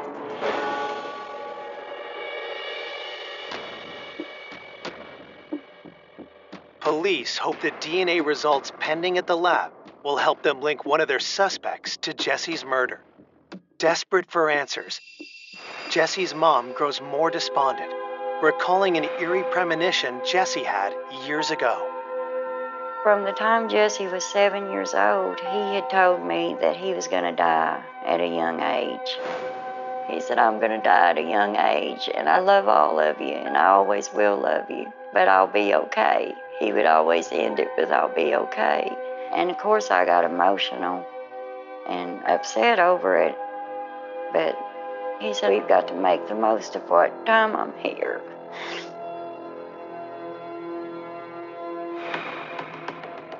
A day after Jesse's murder, detectives receive the autopsy report and study it closely for clues.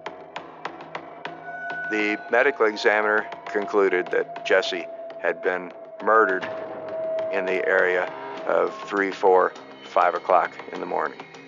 The cut to his neck was the only knife wound, and it was the cause of death. And it was so deep, the blade of the knife had also nicked the spine. The lack of defense wounds suggests that Jesse had been taken by surprise. The most mysterious thing was that across his breastbone there were bruises, and in the middle of his back between his shoulder blade there were bruises. The evidence suggests that Jesse was easily overpowered in the vicious attack. Investigators hope that additional lab work will reveal even more and point to a killer. There were fingernail scrapings collected during the autopsy, and also some hairs were found on his chest, and that was sent to the crime lab for analysis. Until the crime lab turns up DNA, police have no choice but to move on to their next lead. A lot of Jesse's friends were being brought in, they were giving evidence, they were helping out with information. One of those friends is a fellow student named Andy. Andy Schermerhorn was a young man who had what they called a friends with benefits arrangement with Jesse. Andy was out of town the night Jesse was killed, but the day after the murder, he comes forward to share a shocking story. Andy Schermerhorn told the investigating detectives that Jesse was having sex with a Columbia police officer. He was having a relationship with an officer. I was surprised. Andy nervously reveals an encounter 3 weeks prior at Jesse's apartment. Andy Schermerhorn said that on May 14th, he had been at Jesse's home at night, and there was a knock at the door. Jesse went to the door, and a uniformed police officer was there. And Jesse said, it's okay, oh, it's okay, he's cool, he's cool. According to Andy, the officer took off his gun belt, and the next thing Andy knew, the three of them were fooling around.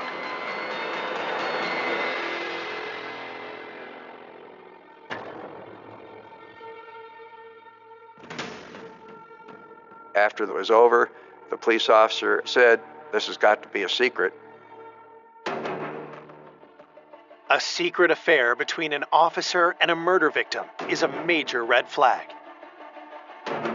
If any one of our officers had been seeing Jesse Valencia, why is he not being forthcoming? If you have nothing to hide, why not just tell us? Detectives need to know who this officer is. They said, "Do you think you'd be able to recognize him if you saw him again?" And he said yes, because it had only been about 2 weeks since that incident. Detectives ask Andy if he'll look through a book containing the photo of every officer in the Columbia Police Department. They were having him walk down the hall where he was going to look at the yearbook.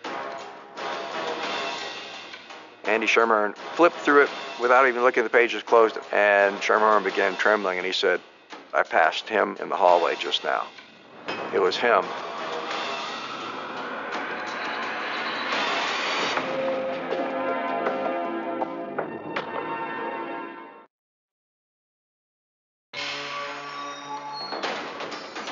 The day after the murder of Jesse Valencia, detectives in Columbia, Missouri learned that he was allegedly having a relationship with a local police officer. Jesse's friend Andy Sherman told the investigating detectives that he was an eyewitness to this sexual activity. Sherman began trembling, and he said, "It was him that I passed in the hallway just now." And that was Stephen Arthur Rios. Stephen Rios' commander believes Andy must be mistaken about the officer's identity. When the detectives told me that maybe Steve had been having a relationship with the victim, I told the detectives, "You're absolutely wrong. He was married to a wonderful young lady, and they had just had their first child." Schwartz knows the 27-year-old Rios well. The 5-year veteran is one of the department's rising young stars. Steve was very outgoing. He communicated well, very ambitious. He was a young officer who was on his way up in the department because he was a go-getter and a very popular officer. Detectives don't know if Andy is telling the truth, but they're certainly anxious to get Rios' side of the story. If he was having a relationship, that does not mean that he had killed Jesse Valencia. Rios is out of town for a couple of days on a camping trip with coworkers. So they begin tracing Rios' steps the day Jesse's body was found. He went in for his work shift later in the afternoon, like he normally did, and at that point, the body had been found. The sergeant on duty that day had told me that Rios was coming to the scene to help identify the body. He had contacted the on-duty sergeant, but said he could help. Rios said that I met Jesse Valencia when I gave him a ticket back on April 18th. Investigators pull a copy of the incident report to see if it backs up Rios' story. April 18th of 2004, some friends of Jesse's were having a party, and the party kept getting loud, and the police showed up to get them to quiet down. And Jesse, this intelligent pre-law major, said, "What's your probable cause?" Well, that got him arrested, and Stephen Rios gave him a municipal court summons for obstructing a governmental operation. A call to Jesse's mother corroborates the report. Jesse told me that when he was arrested, that the cop that drove him down to the jail was really nice, and that he talked to him all the way down to the station. And he said, I kind of felt a little bit uncomfortable because he kept asking me personal questions about my life that I didn't really feel like he should be asking me when he was trying to arrest me for something. But the arrest wasn't the end of the officer's interest. The very next day, he turned up at Jesse's apartment. After he got arrested, Jesse called me on the phone and he said, The cop that arrested me last night showed up on my doorstep. He said he had to ask me some more questions, but the questions he was asking Jesse were more of a personal nature. They went out a few times after that, and he would come to Jesse's apartment and just show up unannounced, even when he was in uniform. Linda doesn't know much more than that, but thinks that Jesse's friend Joan Sheridan might. When they track her down 2 days after the murder, Joan confirms that Jesse saw the officer more than once after the arrest. He had told her that the officer would typically come by sometime after 3 o'clock and before 6 o'clock in the morning, just for sex, and then leave. Joan reveals that she got a close-up look at the officer one night when he showed up at Jesse's place. They showed her a photo lineup, and she was able to pick the person that came by to Jesse's apartment that night. And it was Stephen Rios. Detectives now have more evidence that Rios was having a scandalous relationship with Jesse. And when they hear what Joan says next, they suspect he may also have a motive for murder. Joan said that when he went to court for his municipal court summons, Jesse assumed it would be dismissed since he was having sex with the arresting officer, and it had not been dismissed, and that had angered Jesse. So Jesse had told Joan that the next time the police officer comes over, I'm going to tell him that I have a little secret the chief of police might want to know if he doesn't get that ticket dismissed. The detectives called me and told me that Jesse was threatening to contact the chief and expose Rios. Finally, the light bulb went off. You start looking at who had a motive to kill Jesse Valencia. Rios was very worried about his job. He was very worried about his reputation. He would be very devastated. He would be embarrassed by this information coming out. That's when Rios became the suspect.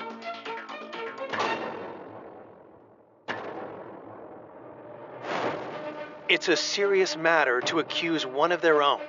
Investigators quickly regroup to plan the best approach. They didn't feel they were ready to interview him yet. They were wanting to have the DNA evidence come back before they actually confronted him. But all of a sudden, Rios showed up at the police department and said, could I talk to you for a second?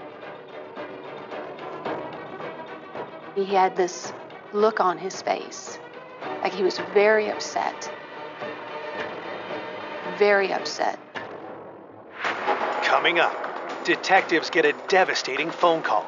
Steve called me, crying, very upset, and he said, I've done a bad thing. And the investigation takes an unexpected new turn. The officers found him on the 4th floor of a parking garage. What was he thinking?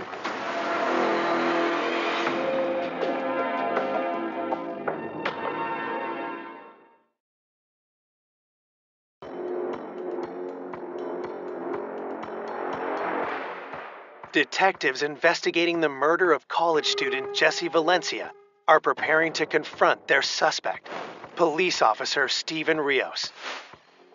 But Rios goes on the offensive first. Rios said he was hearing from other people that Jesse was having an affair with a Columbia police officer. And I just wanted you to know that I did give him a ticket, but that's the only contact I had with him, and it's certainly not me. But detectives tell him flat out that they've heard a different story.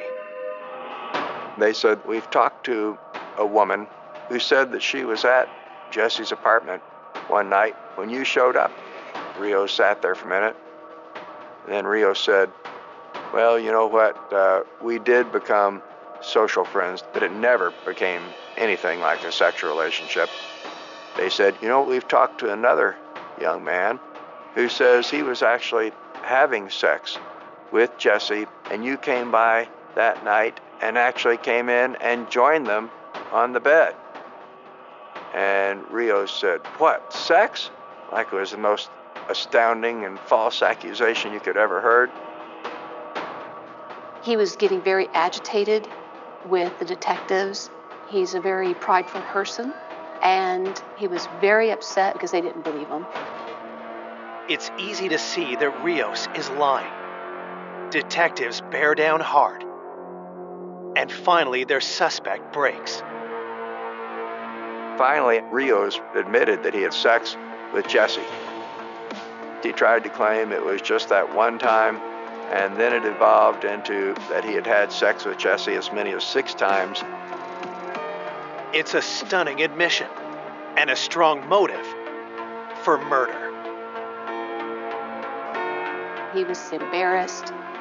He obviously did not want this information out if he was keeping it a secret to begin with, especially from his wife, in his family. Police may not have the physical evidence to prove that Rios is a killer, but they do have something that's almost as good. We were able to prove that he was lying. There's an old saying in law enforcement that a lie, a provable lie, is the next best thing to a confession. And Stephen Rios was caught in lots of provable lies. But detectives aren't finished interrogating their suspect. They ask for his whereabouts the night that Jesse was killed. He said he had been at work and he got off at 3 o'clock in the morning like he normally did. And he said that night he'd gone onto the rooftop of the parking garage with a few other officers and they had drank a few beers before they went home. And he said he got home about 5:15 to 5:30, took a shower, and got in bed. Detectives grill Rios for over 3 hours, looking for any cracks in his story. He still maintained he'd had nothing to do with Jesse's death. At that point, investigators let him go.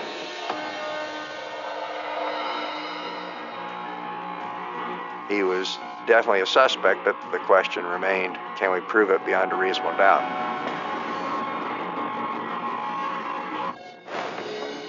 Investigators' next step is to create a timeline for the night of Jesse's murder and see how Rios' alibi fits in. His wife corroborated that he had gotten home in that 5:15 to 5:30 time frame. Other officers confirm Rios worked until 3 a.m. and then had some drinks with them on the rooftop that night. The security door records reveal that Rios left the roof at 4:37 a.m., 45 minutes before he got home. One of the detectives actually drove from the parking garage to Jesse's home the same time of night, and it was 3.5 minutes. He then drove from the scene of the murder to Rios' home, and it was 10 minutes. This gave a window of time of 20 to 30 minutes that were potentially unaccounted for at the time that Jesse Valencia was apparently killed. And this gave us a timeline that could show that Rios could have done this murder within that time.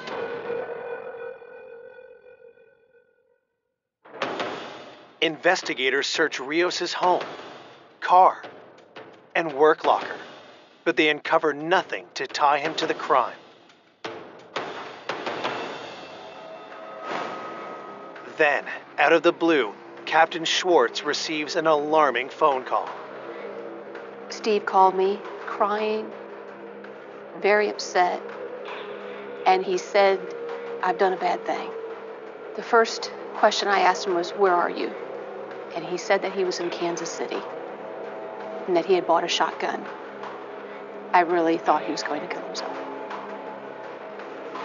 And my first reaction was no. I said, "You need to just stop what you're doing. Just come back. Just come back to Columbia and we'll get through it."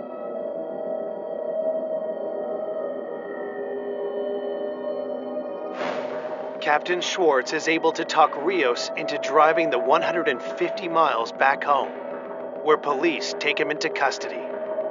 He still wasn't under arrest, that he was put on a 96-hour hold for an involuntary commitment to a mental facility just for observation to make sure that he wouldn't kill himself. But Steven Rios is still despondent. He manages to evade hospital security, and soon the entire Columbia police force is on alert.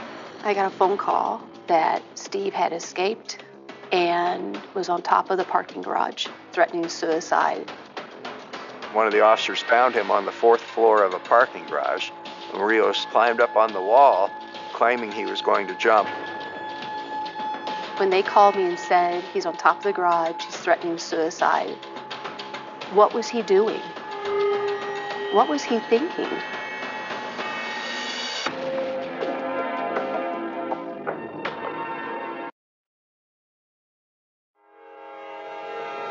Police officer Steven Rios, a suspect in the murder of Jesse Valencia, has escaped protective custody and is threatening to lead to his death. This is one of the busiest parts of campus. It's about 7 o'clock at night.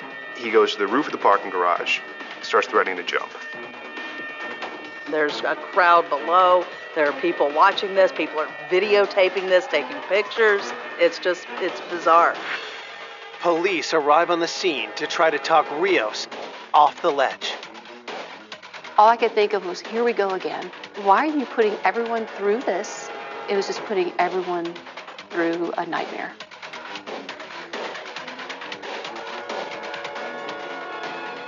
After a tense 45-minute standoff, they finally managed to talk Rios back from the brink. He was taken back into custody and again put into a mental facility and put on a suicide watch while we were finishing our investigation to determine whether or not he would be charged with Jesse's murder. 3 weeks after Jesse's murder, the analysis of the hairs found on Jesse's chest give police the evidence they need to charge Rios with the crime. They were able to say the persons who left those hairs on Jesse's chest, limb hairs that would have come from somebody's arm, those hairs matched to Steven Rios. And that's when we realized that they teach Columbia police officers at the training academy how to administer a chokehold, and that cuts off the blood flow to the brain and renders a person unconscious in 3 to 8 seconds. That could account for these limb hairs, in addition to the bruises that went across the front of his chest and in the middle of his back.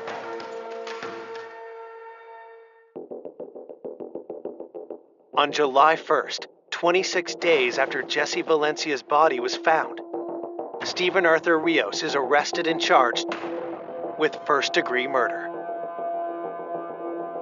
Did you kill Jesse Valencia? No, I did not. During the week-long trial, prosecutors lay out their theory of how the murder went down. Rios came by after his shift was over, thinking they were going to have sex. Jesse confronted him.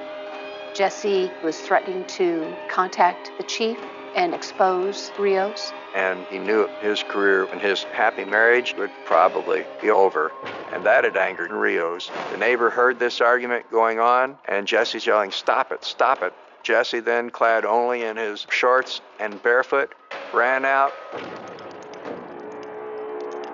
being chased by Steven Rios. The Steven Rios caught him from behind and choked him into unconsciousness, put him on the ground, cut his throat,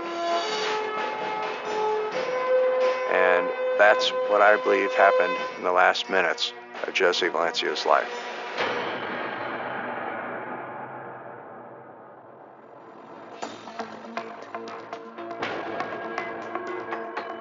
Prosecutors know they have a strong case, but convincing a jury that a police officer is a murderer is sure to be a hard sell.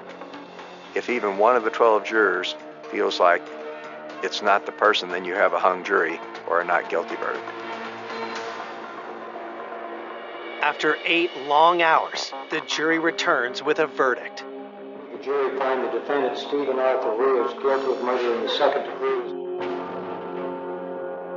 I did feel a great sense of relief and even pride when the case was over and Stephen Rios had not gotten away with murder. Stephen Arthur Rios receives a sentence of life in prison for the slaying of Jesse Valencia.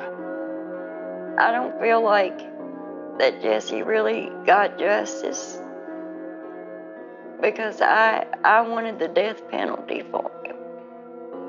He took my whole life away from me. Anytime you have an officer who has done a heinous type act like this and taken someone's life, it is a huge stain.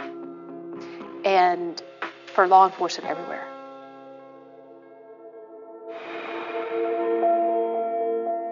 For Jesse's mother, her son's legacy is in the way he lived his life, not the way it ended. I want people to remember the Jesse that was constantly laughing and trying to make other people happy, because that's what Jesse lived for. He didn't want anybody to be sad. There's always the empty space. Everybody still misses him, and we talk about him daily. For more information on an unexpected killer, go to oxygen.com.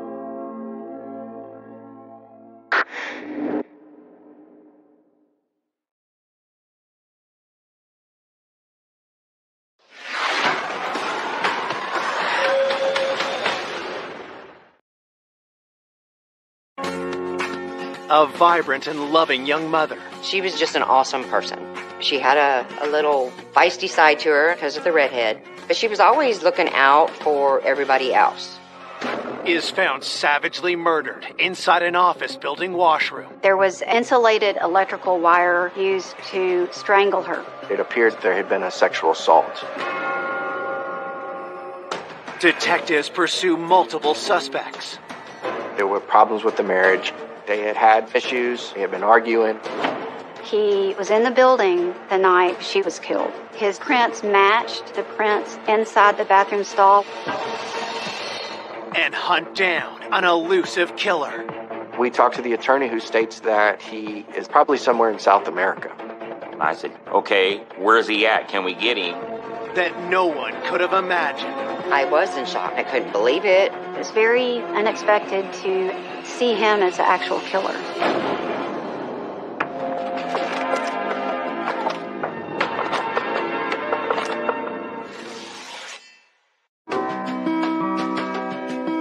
Known for its live music scene, Austin, Texas is also one of the safest big cities in the country. Austin's kind of one of those cool vibe cities, and it's just a very good mix of people. There's a lot of green belts and parks and creeks and trails. It's a really neat place to live. Austin has not had the kind of crime and the volume of crime as other large cities.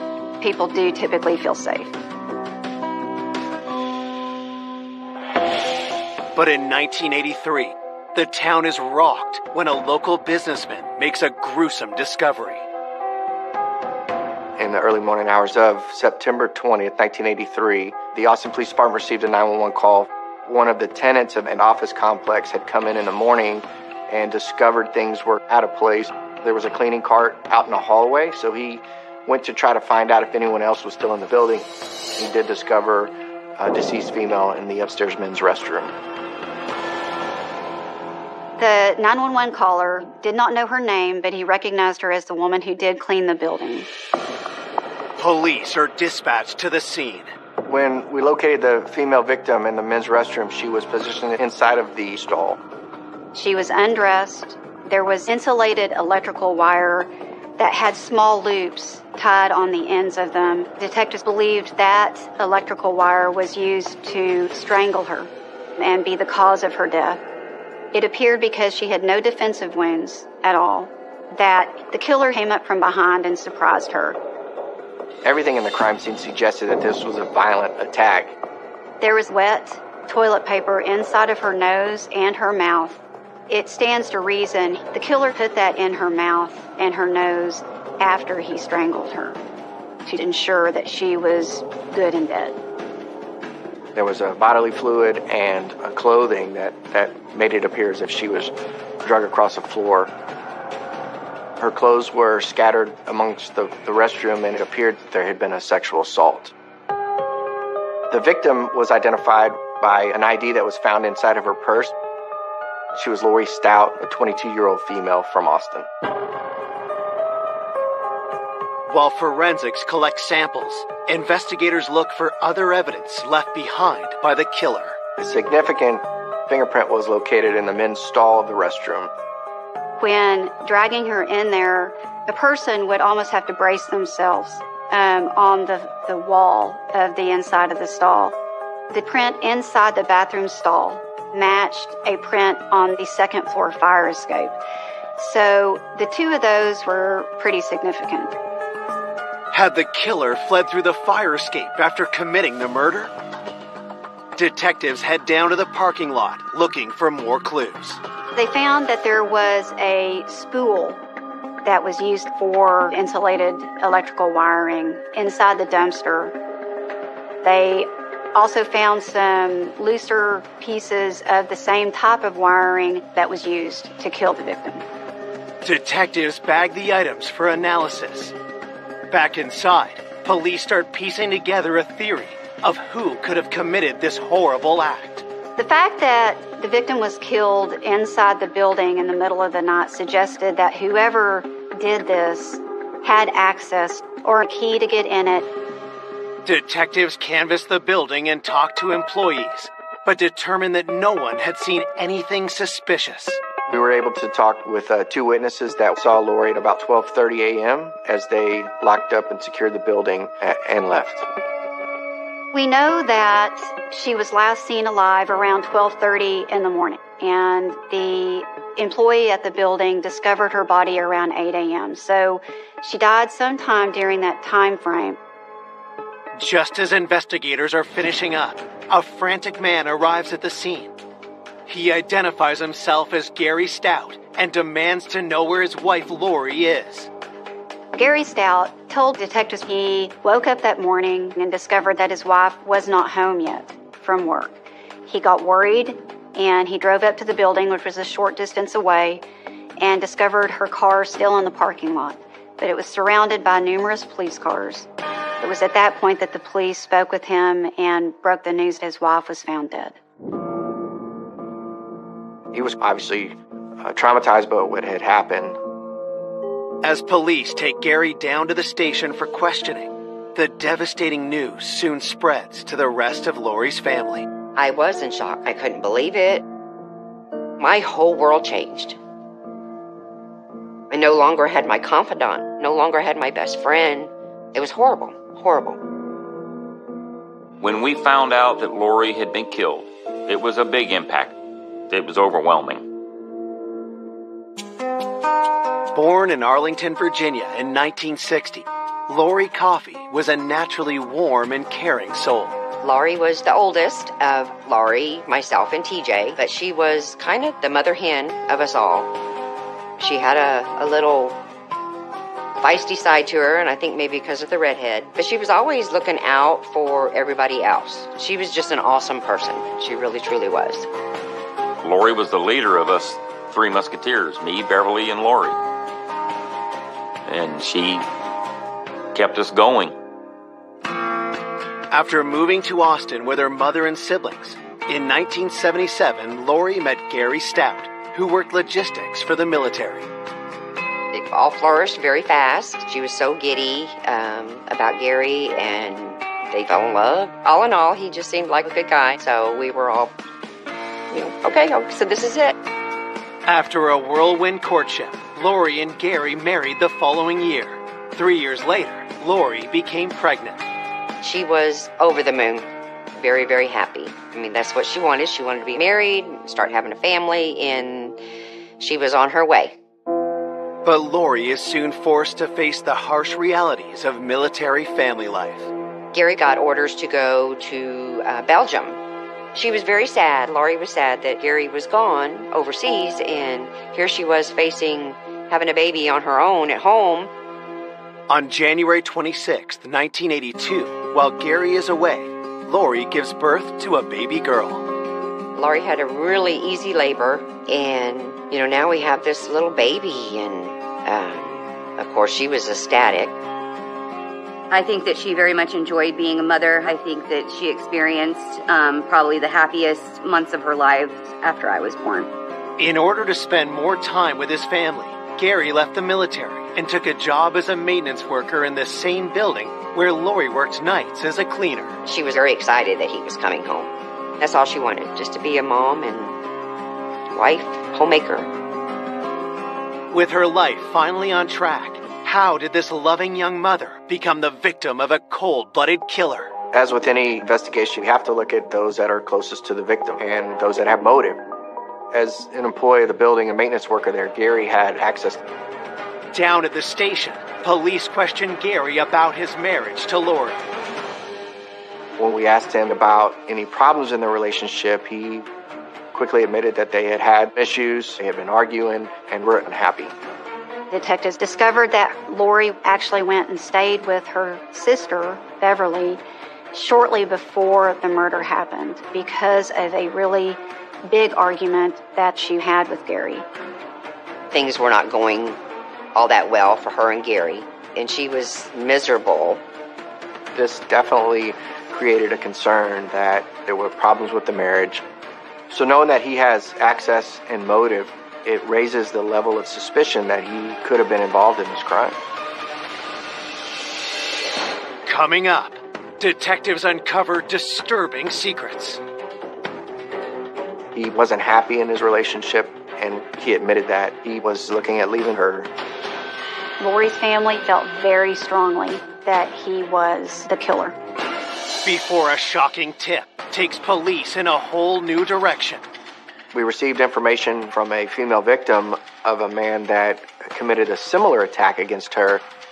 This is a big turning point in the investigation.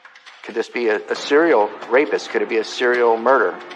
And has detectives risking it all to catch a killer. He knew it was going to have to be something big for us to find him. We were holding our breath. We weren't sure it was going to happen.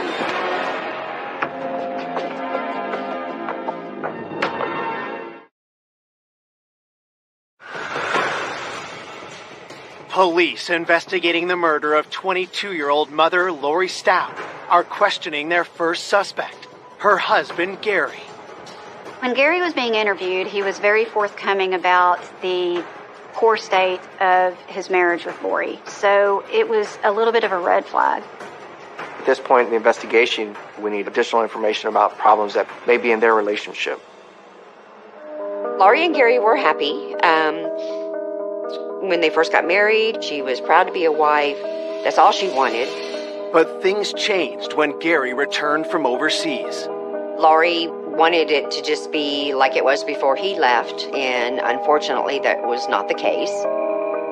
So knowing the family's account of their relationship as well, knowing that it was a volatile relationship, that created concern that he could have been frustrated with Lori and committed this type of act.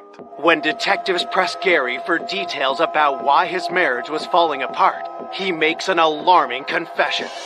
He admitted that he had actually had an affair and was looking at leaving Lori.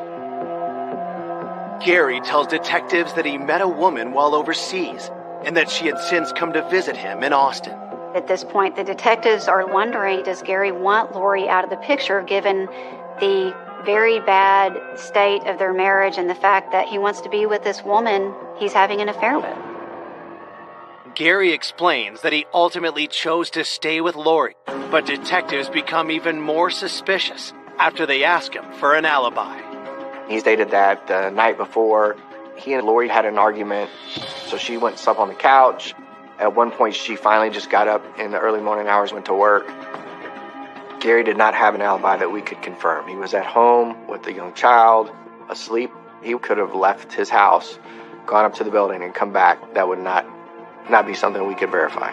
So the marital difficulties, and now we've got a big fight, and Gary having access to the building. He's somebody that they're looking at pretty hard.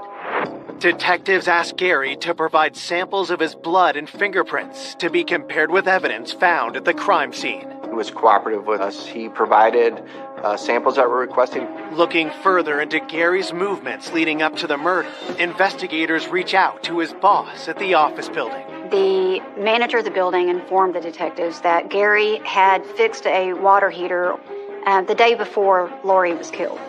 And he used the same type of electrical wiring that was used to kill Lori. This was another extremely big flag in the case. All these things together really raised the suspicion that this is the guy. As police wait for forensic testing results, Lori's autopsy report comes in. Lori's cause of death was in fact strangulation, and that seemed to match the ligature found at the scene. What was determined is that a sexual assault had taken place. They were able to get a sample of semen. However, this is 1983, so there was no DNA testing available. In order to do any comparison, we used blood type antigens. This kind of evidence is helpful in narrowing down the field of suspects. When we found out how Lori was actually killed, it was disturbing. First thought to my mind, one sick individual. One very sick individual that did it. Pure evil. Absolute pure evil. Detectives eagerly receive the results of Gary's fingerprints and blood tests, but they are far from conclusive. Gary's fingerprints did not match the one inside the stall, but did match prints in the building. But he has access to the building and he is working there. His blood type, it matches the type found in the semen. But of course, Gary is married to Lori, so it's another piece of evidence that can go both ways. Ultimately, we couldn't use fingerprints or any blood work to exclude him. Running out of options, detectives try one last method to get to the truth. Gary Stout was provided an opportunity to take a polygraph. During that interview, he was asked if he was responsible for the murder of Lori, and he advised he wasn't. The results of that polygraph indicated that he was being truthful and there was no deception. Detectives were surprised that Gary passed the polygraph. Now, detectives have motive, they have access, but no evidence conclusively to show that Gary is in fact the killer. With nothing to hold him on, Gary is free to go. At this point, Gary is not ruled out as a suspect, but he takes a little bit more of a backseat. Looking for new leads, investigators turn their focus back to the numerous employees who work at the building where Lori was killed. What's difficult, particularly about a public space like this, is so many people have access. We talked to everybody that was a tenant in that building and started working our way through that process. Many of those folks were excluded based on fingerprints, evidence, everything else that could really put them to the side. But police learned that the building's tenants weren't the only ones who had access that night.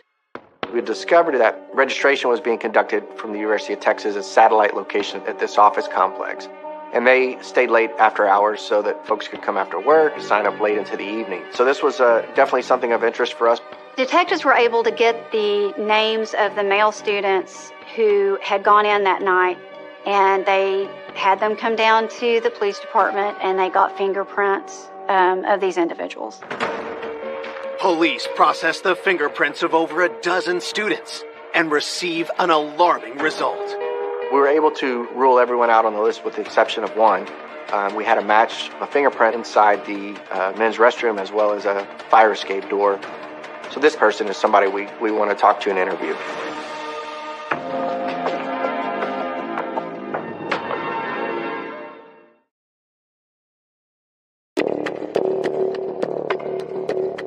Detectives investigating the brutal murder of Lori Stout have just matched a set of crime scene fingerprints with someone who was in the building that night. The University of Texas was having a sign-up registration at the satellite campus, which allowed people to come after hours in the evenings after work in order to get signed up for classes. So we start going through the list of registrants. Detectives were able to determine that there was one student whose prints matched the prints inside the bathroom stall where Lori was found, and also on the fire escape door on that second floor. That individual was identified as Robert Van Weesey, and he was 18 years old. Investigators interview Robert about his movements on the night Lori was killed. He told us that he had been there for registration, and on his way out, he used the men's restroom upstairs. Once he was done in the restroom, he exited the fire escape because it was closer to where his vehicle was parked, and which would explain why his fingerprints were found in the men's stall and the fire escape door. Robert Van Weesey did acknowledge that he saw the cleaning lady, which was our victim, Lori, after using the bathroom on the second floor before he exited the building. Robert tells detectives that he left the building at around 12:15 a.m. Before investigators look to verify his story, they ask Robert for a blood sample to compare to the semen found at the crime scene. Robert Van Weesey was cooperative. He gave the blood sample at the time, and the detectives submitted it for testing. There is nothing that we discover on Robert Van Weesey's criminal history or anything else that causes concern. It appears he's had no contact with law enforcement and no violent offenses in the past. He came from a family that is very well respected. His parents are pretty well-known surgeons in the Austin area. There didn't seem to be anything that would suggest him to behave in this kind of violent way. While they wait for the results, detectives look for anyone who can corroborate Robert's story. Detectives interviewed 2 employees of the education office, and they confirmed that they saw Robert Van Weesey leave the building at 12:15. We know Lori was still alive because there were witnesses that confirmed she was alive at 12:30. With Robert looking less and less like a viable suspect, his blood test results come in. The analysis of the blood sample told us that Robert was not a match to the bodily fluids found at the crime scene. The discovery means there is no hard evidence against Robert, and they are forced to let him go. Robert Van Weesey was ruled out and eliminated as a suspect. With no new leads, the investigation falters. As weeks pass with no arrests, fear in the community grows. The nature of the crime had created a lot of panic for residents, particularly females. It was difficult because there was no resolution. It left a lot of fear in the community. The police felt pressure to find out who was responsible for Lori's death. I mean, this was a totally innocent mother, 22 years old, taken from her family in a very violent attack. The people in and around that area where she was killed, they were interested in knowing what was going on. It was tough on our family. It is very frustrating. There's somebody out there that has taken a life, and you want that person to be held accountable. Anytime there's a crime committed like this, there's an inherent pressure to solve it, to try to bring some closure and some comfort to the family and to the community. A person that could do something like this, that's not somebody that's going to stop at that one act. Typically speaking, that person is going to continue to hurt other people.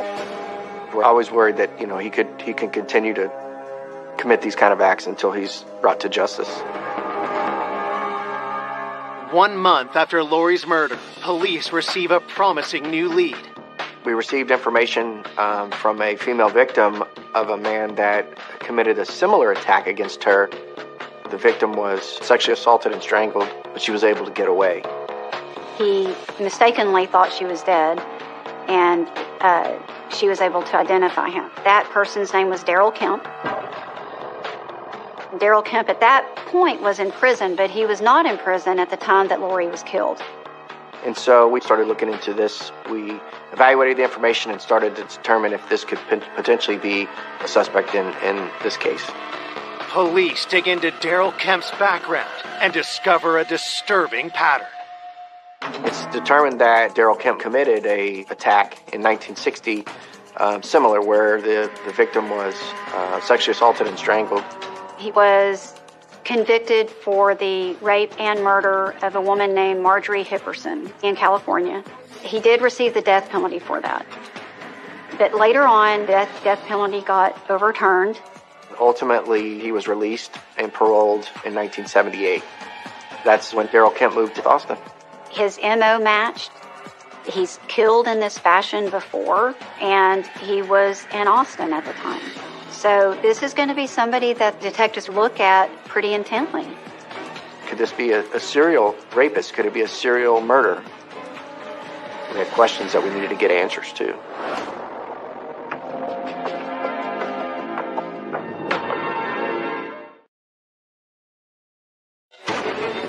One month after young mother Lori Stout was found raped and murdered in a bathroom stall, police are investigating a tip that she was the victim of convicted serial killer Daryl Kemp.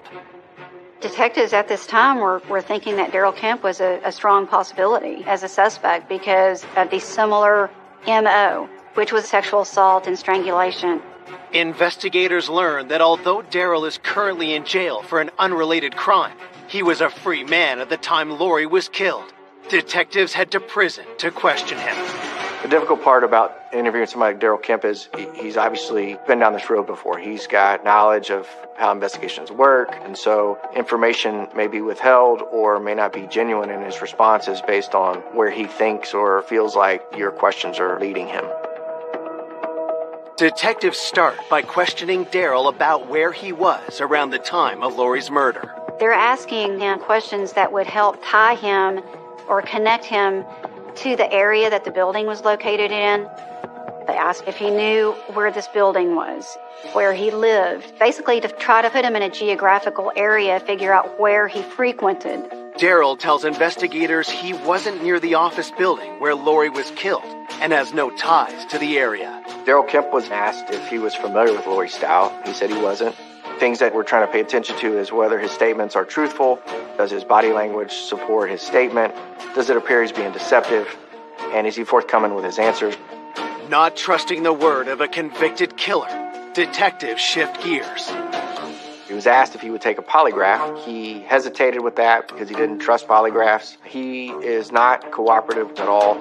It's the same story when investigators ask him for his fingerprints and a blood sample. Again, he was very uncooperative. Based on all the evidence collected, we had enough information to obtain a warrant. Police collect Daryl's samples and eagerly wait for the results. When the results of the analysis were returned, it was determined that he was not the suspect in this murder. It's very difficult and frustrating because we're at a stalling point again. With no other leads, the case once again hits a wall. As the months turn into years, Lori's loved ones struggle with the lack of closure. Why are we not getting any answers? Give us something. I myself have been lost without her. Every time October 1st rolls around, first thing I think is, it's Lori's birthday. Anytime when September comes around, when she was taken from us, it's not good. The suspicion that Lori's husband Gary was the killer continues to linger and causes a deep divide. My mother's family, even members of his own family, believed that my dad was involved.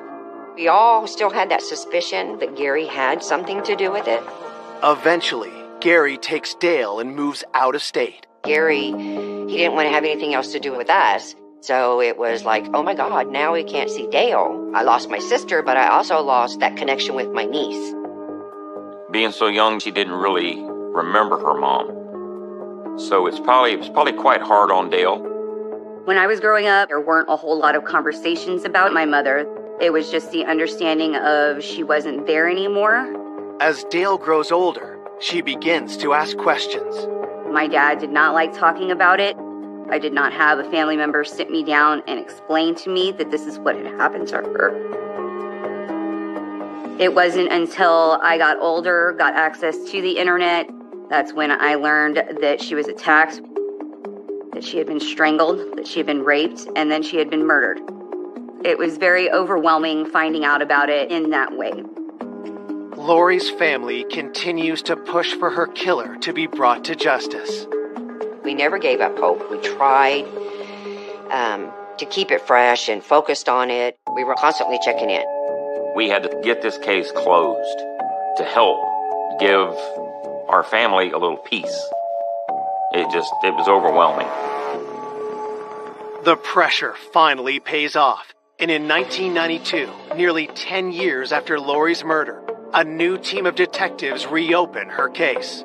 Now we have new eyes looking at everything. They look at the crime scene photos. They read all the police reports. They look at the various people that were interviewed. Part of that process is to go back and look at old evidence. Are there things now that are available to law enforcement that weren't previously available? Is there testing that can be done? Now we're in 1992, so we have DNA testing, which is much more powerful. With that in mind, investigators revisit their prime suspect, Lori's husband, Gary Stout. So Gary was contacted again and provided a DNA sample, which was compared to that obtained at the crime scene. Police are hopeful that they'll finally have the evidence they need to make an arrest. But when the results come back, they are shocked at what they reveal.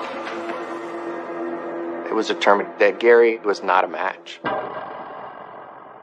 So officially, he could be ruled out as a suspect and remove the cloud of doubt that had been hanging over his head for some period of time. I do believe that my father felt relief, but it was very difficult for him to talk about. With Gary cleared, cold case detectives go back over the old files, line by line.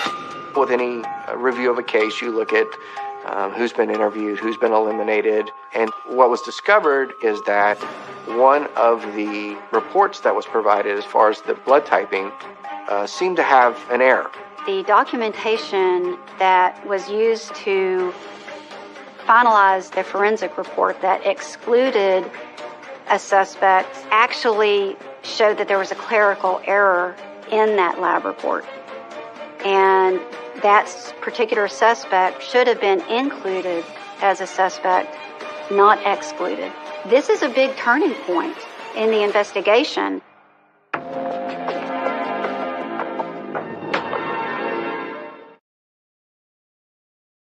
10 years after wife and mother Lori Stout was savagely murdered, cold case detectives have unearthed a stunning error in the results of a blood test.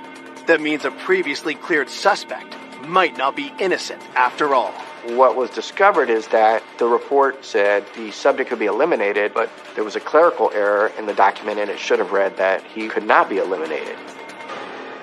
This suspect is Robert Van Wiese, the 18-year-old University of Texas student. He was in the building the night Lori was killed, registering for a class, and he's the same person whose prints were found inside the bathroom stall and also on the second floor fire escape door. Detectives look into what Robert Van Wiese had been doing the last 10 years. Robert Van Wiese had no criminal history. Here we have this 18-year-old college student coming from a well-to-do family. Parents who are professionals seem to have a very normal, happy upbringing. He was cooperative. So that all combined with the report that we received, naturally excluded him as a suspect. Could 18-year-old Robert really have committed such a brutal crime? In talking with witnesses, Robert Van Wiese is seen about 12:15 a.m. and leaving at about 12:30. They see Lori in the building by herself. Detectives re-examine the fingerprints he left at the crime scene and notice something troubling. What they discover is that his story of exiting the building through that second floor fire escape door would naturally support fingerprints being left on the inside of that door, as if you're pushing it open to leave. But some prints of his are found on the door handle on the exterior of the door, as if you're opening it to enter the building. What this told us is that he had obviously left the building, but he had also come back in. He would have been able to re-enter it through that same door if he had propped it open with something. The discoveries mean investigators need to talk to Robert, but there's a problem. We try to locate Robert Van Wiese, but we're not able to. We reach out to family members who are not cooperative. They provide an attorney's contact. We talk to the attorney who states that Robert Van Wiese is probably somewhere in South America. All evidence up to that point showed he was in the Austin area, and then he likely finds out that he, once again, is a suspect, and now we have DNA testing capability. so he flees. Fearing Robert has left the country, detectives scramble to find him. They interview dozens of his friends and family members, but no one is willing to cooperate. Before they can launch an all-out search, detectives still need more proof that Robert's the killer. So they come up with a plan to obtain his DNA. With Robert Van Wiese having fled, we cannot get a sample from him, but what we are able to do is get what's called YSTR testing accomplished. And that's familial DNA, and it's specific to the Y chromosome that all brothers and fathers would share. So since Robert Van Wiese has brothers in the Austin area, that's something we can actually test. In order to obtain the sample, detectives conducted surveillance with family members, and at one point they observed one of the brothers discard trash and retrieve it. Trash is not something you need to get a search warrant for because it's what's deemed abandoned. So detectives take specific items that would gather DNA evidence, like razor blades and toothpicks, and they conduct YSTR testing. When the DNA tests come back, the results are conclusive. And lo and behold, it's a match. Finally, we're able to make a direct connection with Robert Van Wiese to the DNA found at the crime scene. It was surprising to know that a young male coming from the background that he did had the ability to do this at such a young age. There were no red flags with him. And so it was very unexpected to see him as the actual killer. We finally had a name. I just totally broke down. And so you're trying to wrap your head around how could an 18-year-old do something like this? It was shocking because I was 18 myself at the time. I would have never have had that cross my mind. I said, okay, where is he at? Can we get him? And then that's when we learned that he was gone. Robert Van Wiese is charged with murder and unlawful flight to avoid prosecution, and a warrant is issued for his arrest. Investigators team up with the FBI and launch an international manhunt. The Van Wiese family owned a lot of properties throughout Mexico. We conducted telephone toll analysis. We looked at financial records. We monitored travel of Van Wiese's family.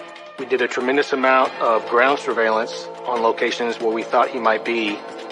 There were some tips that the FBI received for sightings of Van Wiese in Mexico in certain locations, but we weren't successful in locating him. Years pass with no sign of Robert, but detectives refuse to quit. All you want to do is bring the guy back so he can face justice and get some kind of closure for the victims. But even the FBI, we have limited access, limited resources, and Mexico is a big country. There's plenty of places for him to hide. It is very frustrating because for me, I've lived my entire life waiting for justice, but also very cognizant of the fact that it may never happen. Then in 2016, the hunt for Robert Van Wiese takes a promising turn. Van Wiese had been on the run for 20 years, so I knew it was going to have to be something big for us to find him. And so we discussed it, and we said, let's do it. Let's go for it. On December 13th, 2016, the FBI places Robert Van Wiese on their top 10 most wanted list. This was huge for our case because it brings awareness, but also that comes with a $100,000 reward. So it was exciting to know that we're making traction. Once we announced his addition to the FBI's 10 most wanted list, we again interviewed people that knew him and possibly knew where he was. Probably the most important interview was with Van Wiese's mother. We said, Robert is going to be arrested. He is coming home. The safest way is to turn himself in. I think the mother realized with the $100,000 reward, his name on the 10 most wanted list, that it was going to be insurmountable that he was going to get arrested. The pressure pays off, and a phone call comes in that changes everything. Robert Van Wiese's attorney contacted the district attorney's office to let them know that he wants to turn himself in.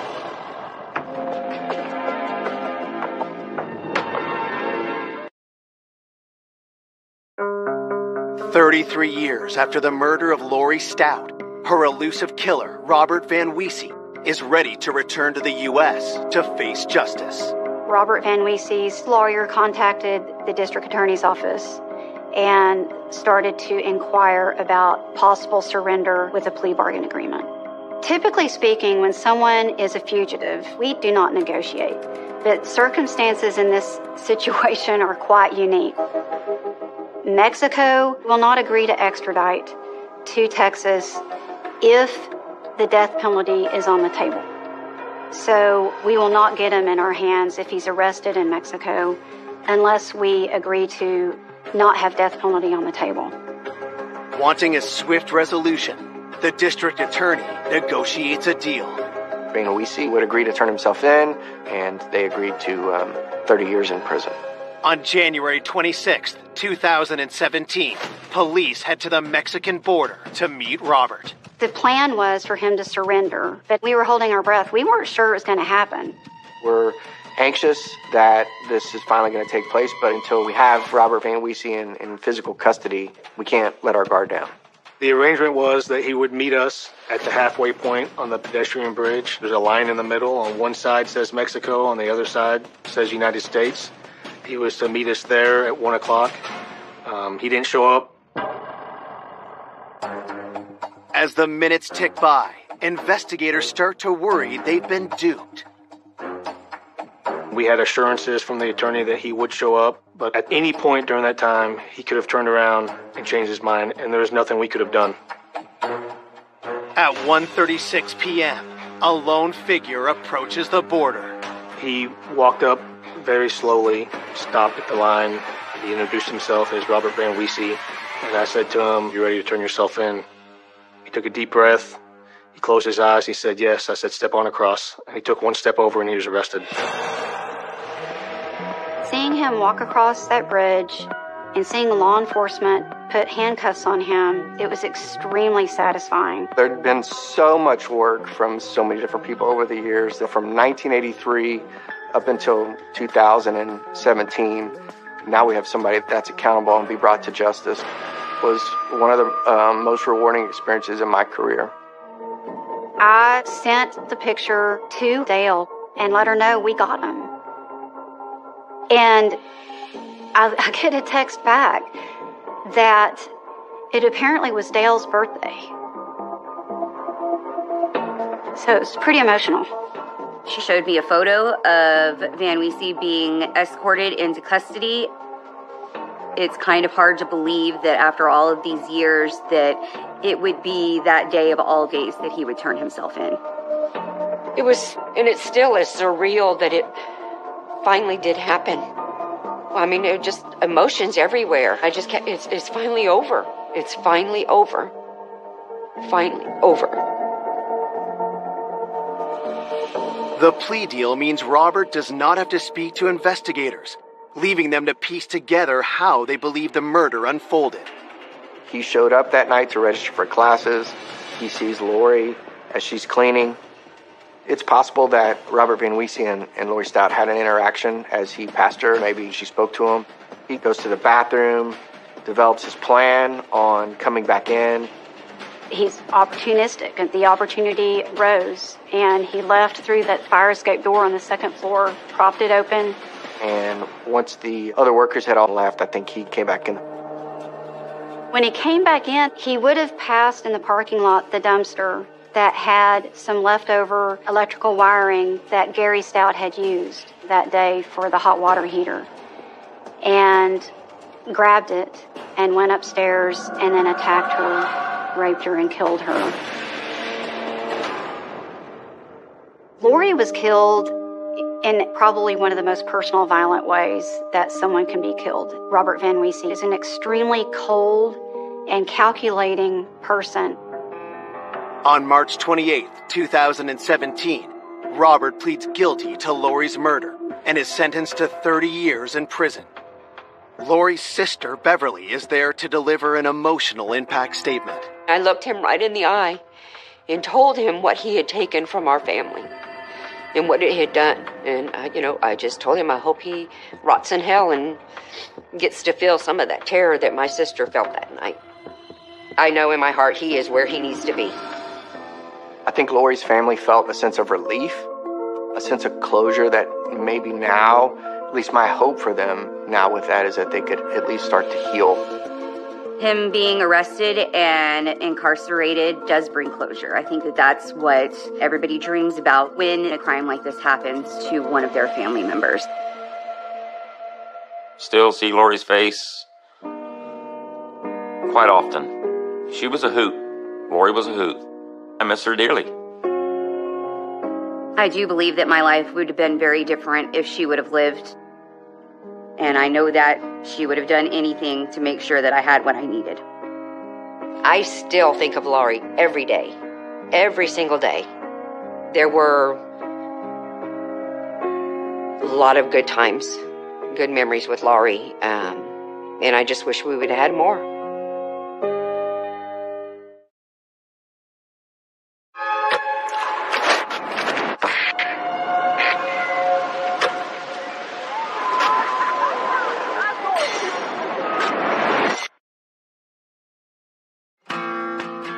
A charming and spirited young mother. Oh, she was so vivacious, like a little firecracker. She was sweet and loving, but she just didn't take any crap off anybody. Is found strangled in her bedroom. Whoever did this left her there with no chance to survive. Police face a challenging crime scene. There was no forensic evidence whatsoever. No fingerprints. No eyewitnesses. This case was a definite whodunit case. And a long list of suspects. He had been hanging around her desk, and he had made some comments that really creeped her out. She had had some troubled boyfriends in the past. He didn't want to accept the fact that they were done. Their relationship was over. You would think that whoever did it had a score to settle. Until one big break reveals a culprit. That one key piece of evidence was the aha moment in the case. And it shocks everyone. When they finally discovered who it was just surreal. There's no rhyme, there's no reason behind it. It was absolutely senseless.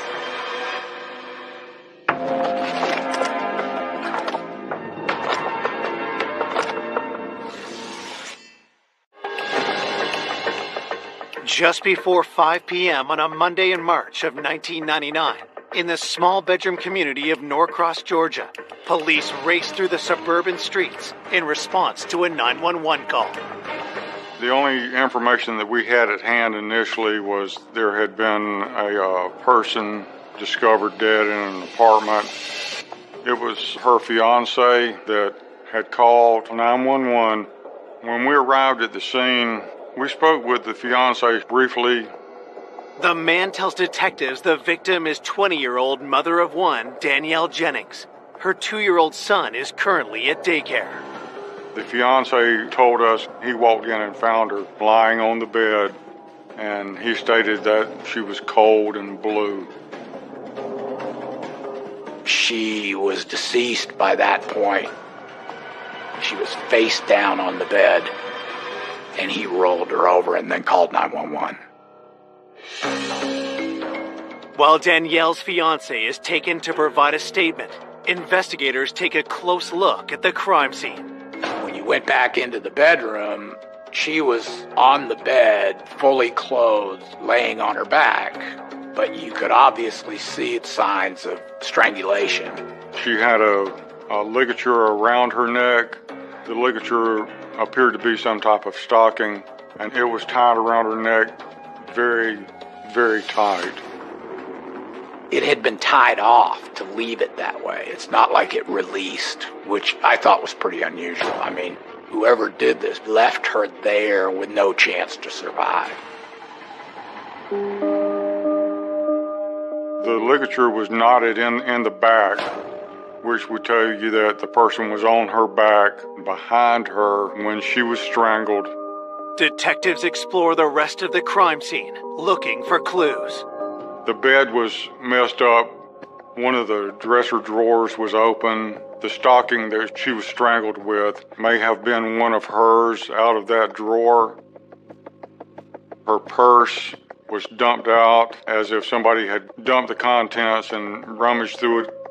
It could have been a robbery or a burglary just gone wrong. However, there was other stuff such as cameras, miscellaneous jewelry that could have been taken, but they were not taken.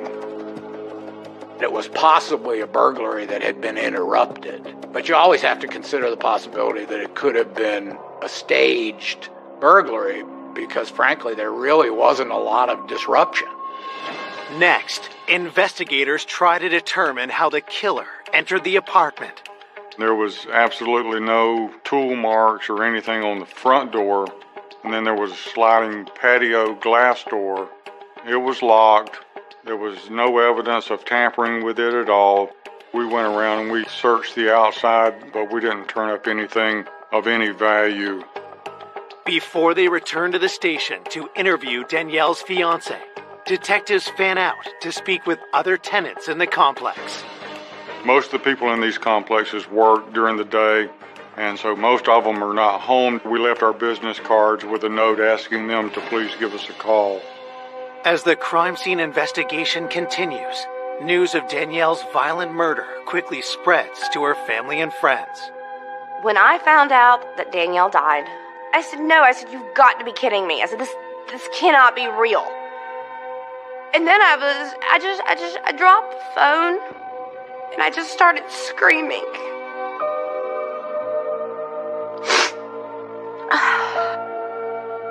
I was just absolutely in utter shock.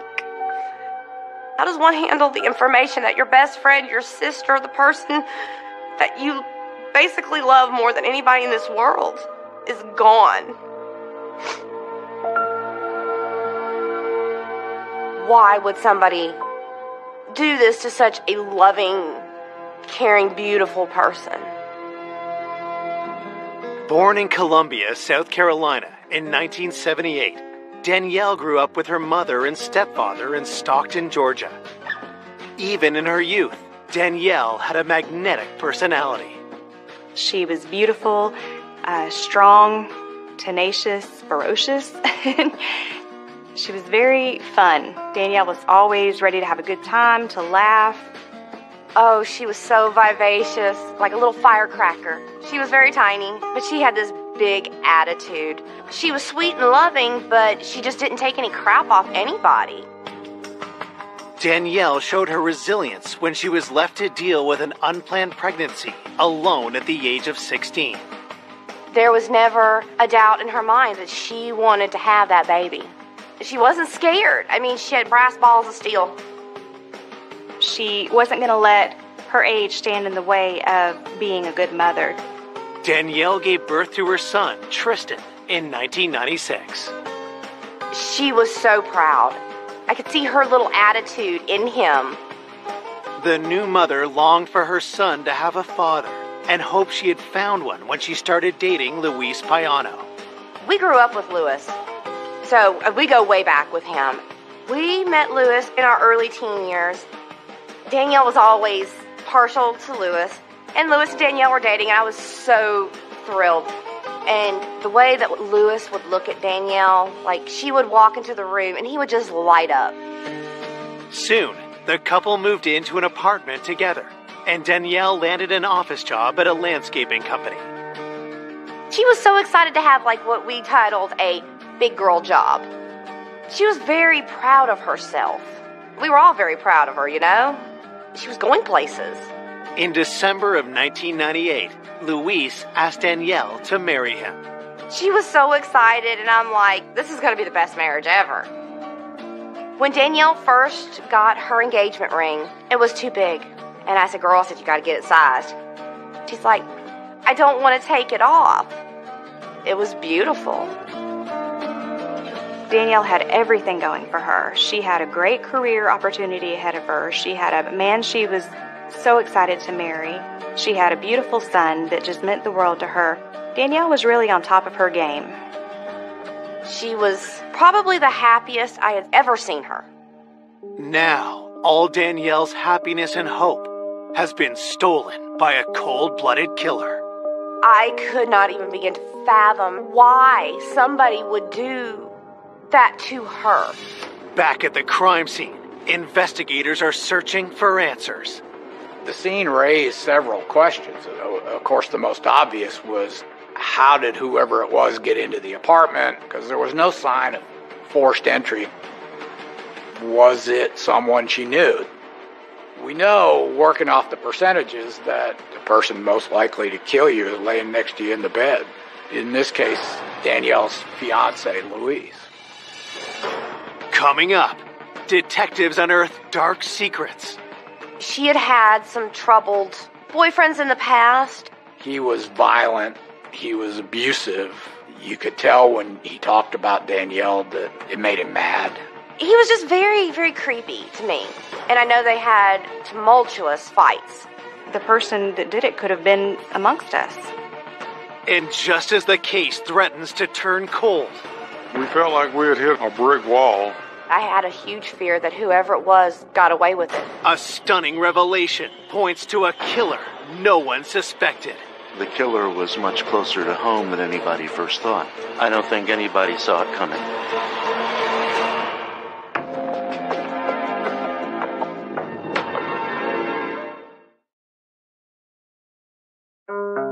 Police investigating the murder of 20-year-old mother Danielle Jennings have their first suspect, her fiancé, 25-year-old Luis Payano. Even though he's her fiance, everybody remains a suspect until such time that we solve the crime. Investigators question the distraught young man. He was very emotional, but romance can raise anger to a level sometimes that leads to homicide. Detectives begin their interview by asking Louise about Danielle's movements the day of her murder. He stated that he had been at work all day. The last time he had seen Danielle was when he left to go to work. According to Louise, they had both left the apartment at 6:45 a.m., but Danielle went back into the building to get something. He tells detectives that Danielle seemed distracted because of an upcoming work meeting. She was supposed to be having a meeting with management that day. She didn't feel easy about it. Louise says Danielle called him at work around 11:30 a.m. She wanted to see if Louis would have lunch with her, but he was tied up at work and he couldn't break free. They didn't have lunch, and later in the afternoon, he couldn't reach her. He called her at work, and then they told him that she had gone home at lunchtime, but she didn't come back from lunch after a couple of hours. Louise tells investigators he called Danielle's cell phone and their apartment. He stated that he was trying to get hold of Danielle and was not getting a response, and then he left work and went home to see if she was there. Louis said that when he got home, the front door was unlocked, and that really surprised him because they were pretty careful about keeping the front door locked. Detectives ask Louise about his relationship with Danielle. We wanted to find out if they had domestic issues. He said that it was a very good relationship and they were very much in love with each other. To verify his story, detectives call Louise's work and Danielle's loved ones. Her family and friends stated that they were just a young couple that were very much in love and looking forward to getting married and spending their life together. She had had some troubled boyfriends in the past, but Louis was on the up and up. I mean, he was setting up a financially stable life for him and Danielle and Tristan, and she loved him so much. Danielle's friends are adamant that Louise would never harm her, and his alibi seems solid. We were able to confirm that he had been at work all day through statements of his coworkers. As a result, he was eliminated as a suspect. Now you're on the hunt for other suspects. With Louise in the clear, detectives ask him if he knew of anyone who may want to harm Danielle. He brought up the name of Jeff, a co-worker of Danielle. She had filed a sexual harassment complaint against him at work. That piqued our interest a little bit. We immediately went to Danielle's place of work and we met with her supervisor and discussed what was going on. Danielle's supervisor tells detectives about the young mother's harassment complaint against her coworker. He was a middle-aged man. He worked at the same landscape company. He had a different job. He was in management. Danielle told her manager and supervisor he had been hanging around her desk and he had made some comments that really kind of creeped her out and acting inappropriately at work. There was a big age difference between Danielle and Jeff. He was 40, she was 20. He had asked her out for lunch, and she told him that she had a fiance that she loved, and he had made a comment to her that if he was 20 years younger, things would be a lot different. Danielle had briefly touched base with me about the situation that she was having at work. Dude was kind of crushing on her, and she was trying to get that, under control. But I said, just don't let it get out of hand. She filed the complaint. I kind of admired her grit. She wasn't going to take it. The company was very responsive to her complaint. They took it seriously. They moved quickly. Detectives note the timing when told of the company's response. That day that Danielle was killed, she was supposed to be having a meeting with upper management about the sexual harassment charge. Once we realized that the meeting had taken place that day, that was something that was suspicious. Talking with the management, we found out Danielle was anxious and nervous about the meeting. She was a relatively new employee when she made the complaint. That was one of the reasons she was so nervous, because his career was in a certain amount of jeopardy. Coworkers state that after the meeting, Danielle went home for lunch, but never returned. She didn't come back, and we knew that was consistent with the time of death. You had to think, where was the coworker at the time? Detective suspicions increase when they learn that Jeff was out of the office and did not return until late in the day. Was this too much of a coincidence? Could he have killed Danielle as revenge for her complaint? We definitely wanted to speak with him face to face.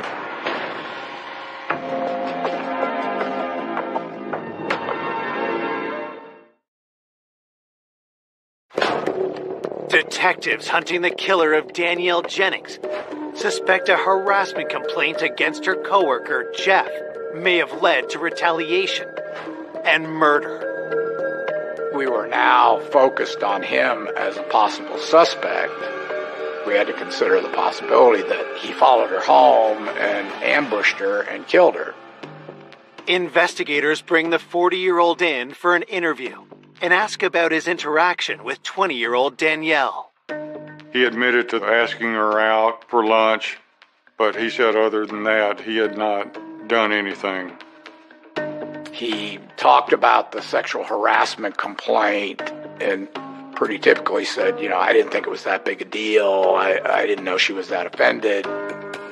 According to police reports, Jeff denies any sexual intentions toward Danielle.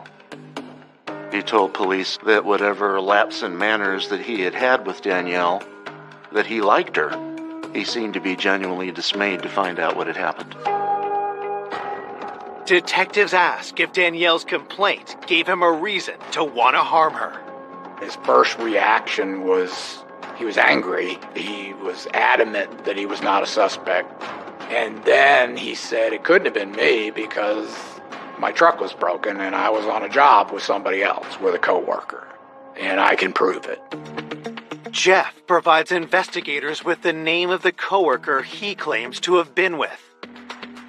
We immediately ran down his coworker at like 1 o'clock in the morning. This guy verified that he was with him all day till the close of business. They were together.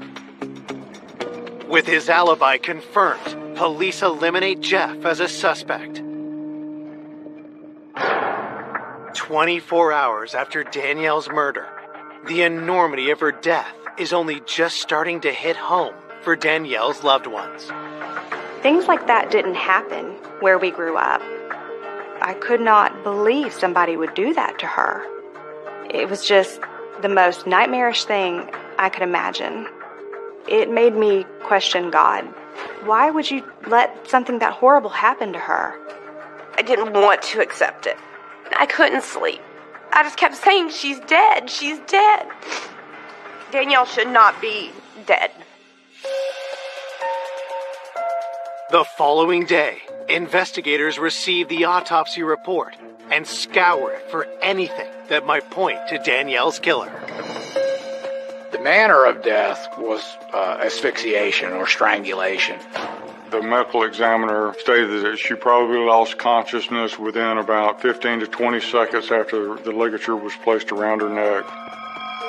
It seemed clear that she had been surprised by her attacker, had no time to move, had no time to strike back. It's almost like it came out of nowhere.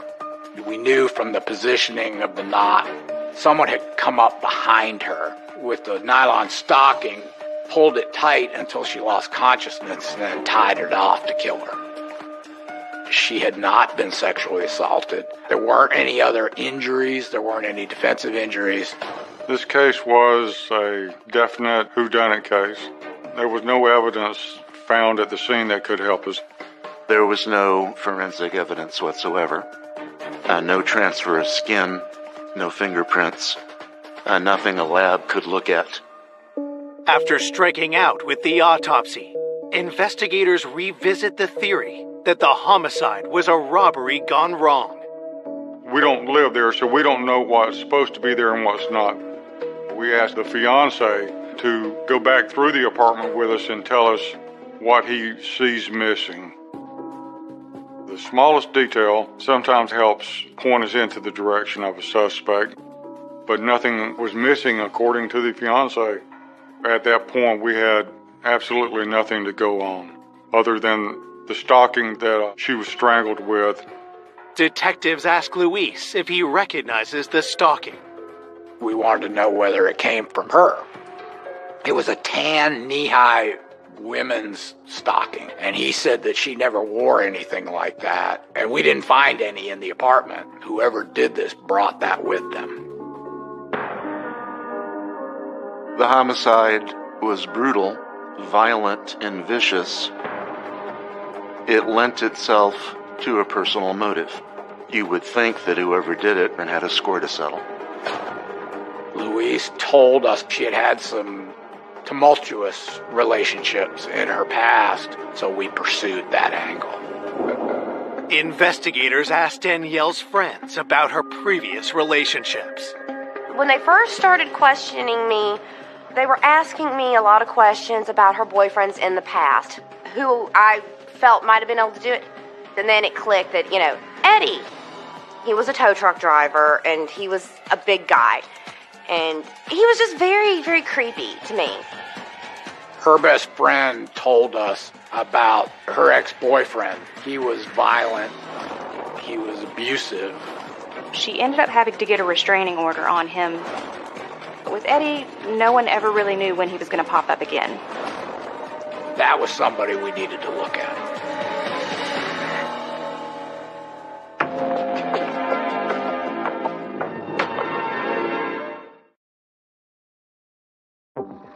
Two days after the murder of 20-year-old Danielle Jennings, friends have alerted investigators to Eddie McElwaney, an ex-boyfriend with a violent history.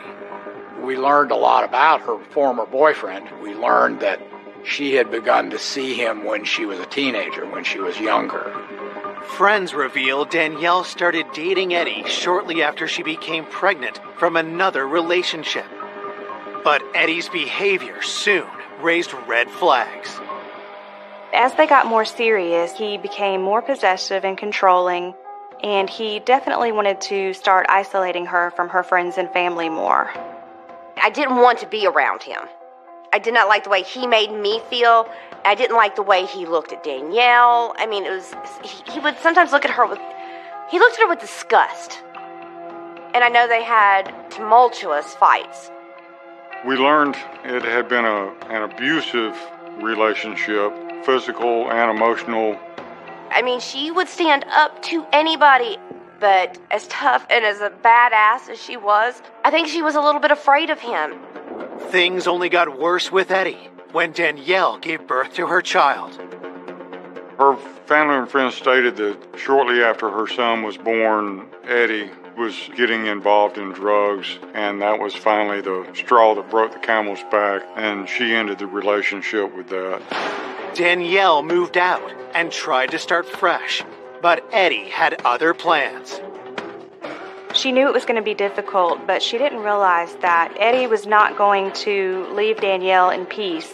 He didn't want to accept the fact that they were done, their relationship was over. She never knew when he would turn up around the corner, when she just wanted to be left alone. She had gotten a restraining order against Eddie because he had been stalking her. He had been driving back and forth in front of her house. He had gone to her work, and she was in fear that she was in danger. We found out that he had violated the restraining order several times. He would call her, leave voicemails for her. He would drive by her house several times a day or night. When police ask when Eddie last contacted Danielle, the answer is troubling. Danielle's family had told us that within the last few months he had been calling her, trying to get her to talk to him, but she would just hang up on him. Could Eddie have shown up at Danielle's apartment the day she was killed, leading to a deadly confrontation? I've seen a lot of domestic abuse cases, so I knew that there was a possibility that with his past that he could have done something like that. Investigators track down Eddie and bring him in for questioning. In the interview with Eddie, he was kind of belligerent and unhappy to be there and a little bit hostile. You could tell when he talked about Danielle that it made him mad. What we saw with Eddie certainly had all the earmarks of a domestic violence case. When questioned about his relationship with Danielle, Eddie's responses raised detectives' suspicions even more. When he was asked about the relationship, his version was a little bit different. He never mentioned any abuse. He thought everything was great. We asked him when was the last time that he had had any contact with Danielle, and he said that he had not talked to her for at least a year or longer. We know that he's lying about that. From speaking with Danielle's family and friends, we knew in the last several months he had been calling her. At that point, he's looking pretty good. So you have to determine where he was at the time of the crime. Eddie tells detectives that he was working many miles away from where Danielle was killed. He said that on his job as a tow truck driver that he had to go out of state. Investigators immediately look into Eddie's alibi. His boss verified that he was out of state and he was able to produce hotel receipts, gas receipts. That showed that he was actually out of state at the time of the crime. Whenever he responded to a legitimate call, he had to log it, and his whereabouts could be verified throughout the day. That is a pretty tight alibi, so he was eliminated as a suspect. It's another dead end for detectives. Once again, we're knocked for a loop and we're back to ground zero, and he moves down the line and we're looking for somebody else. It was infuriating. It was frustrating. I had a huge fear that whoever it was got away with it, because people get away with murder every day. I was really hoping that the detectives would find something, because you're sitting here trying to point a finger at somebody that you don't know who. There was this air of suspense around everything because we didn't know at that time who had killed Danielle. The person that did it could have been amongst us. We had basically eliminated everybody who was close to the victim. When you get to that point of an investigation, you don't have anywhere else to logically follow up. With no more leads, the investigation is at a standstill. We felt like we had hit a brick wall. And then we got a call that changed everything.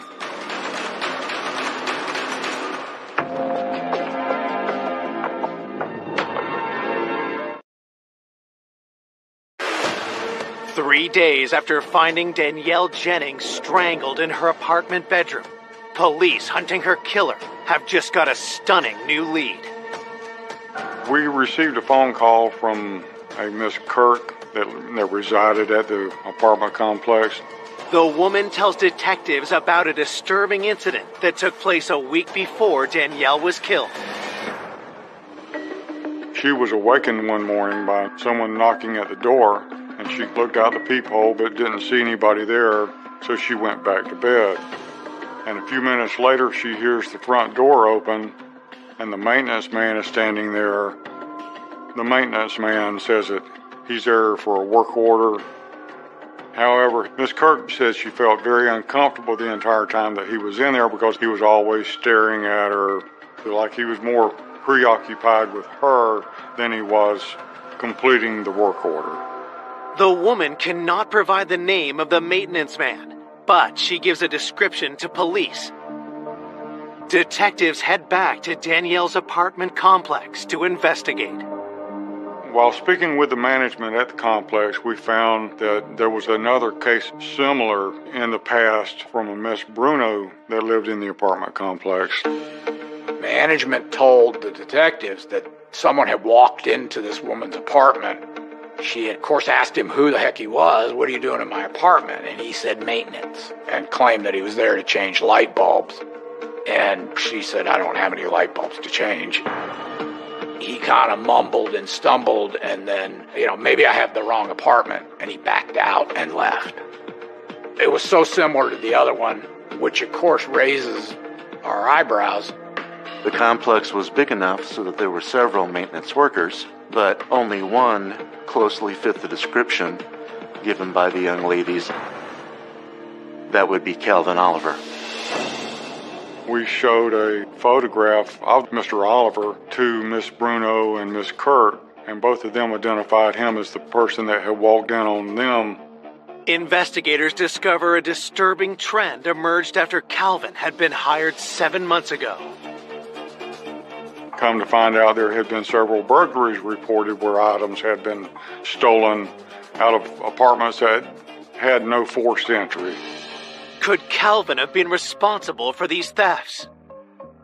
We learned that he had an apartment in the complex. The fact that he lives there makes it so accessible that he could walk around, not be suspicious.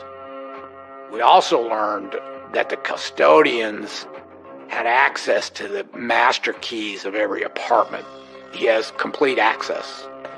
Detectives search for any link between Danielle and Calvin. We found out that he had done a work order in her apartment a couple of weeks prior to the murder. That is somebody that you really want to look at. It went back to our original theory of if this was a burglary, then it had been interrupted.